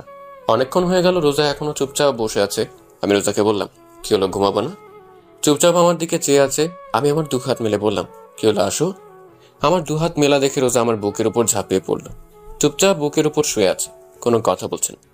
রোজা, রোজা, এই রোজা, কি হয়েছে, মন খারাপ? না। তাহলে আপনি আমাকে ভালোবাসবেন তো? ভালো না বেশি উপায় আছে? শত হলেও তুমি আমার ভবিষ্যৎ সন্তানের মা। আগে বলেন, ভালোবাসবেন তো? বাঁচতে পারি, একটা শর্ত আছে। কি কি শর্ত বলেন? আমি সব মানতে রাজি আছি। আমাকে তুমি করে বলতে হবে, তাহলেই হবে। আচ্ছা ঠিক আছে। রোজা, বলো। আজকে আমাদের কি রাত? কি রাত? আজকে আমাদের বাসর রাত। কিছু হবে না? মুখটা তুলে আমার দিকে তাকিয়ে, যা দুষ্টু বলেই রোজা আমার বুকে ঝাঁপিয়ে পড়লো। আর শুরু হলো সোহানা রোজার নতুন ভাবে পথ চলা। সবাই ভালো থাকুন।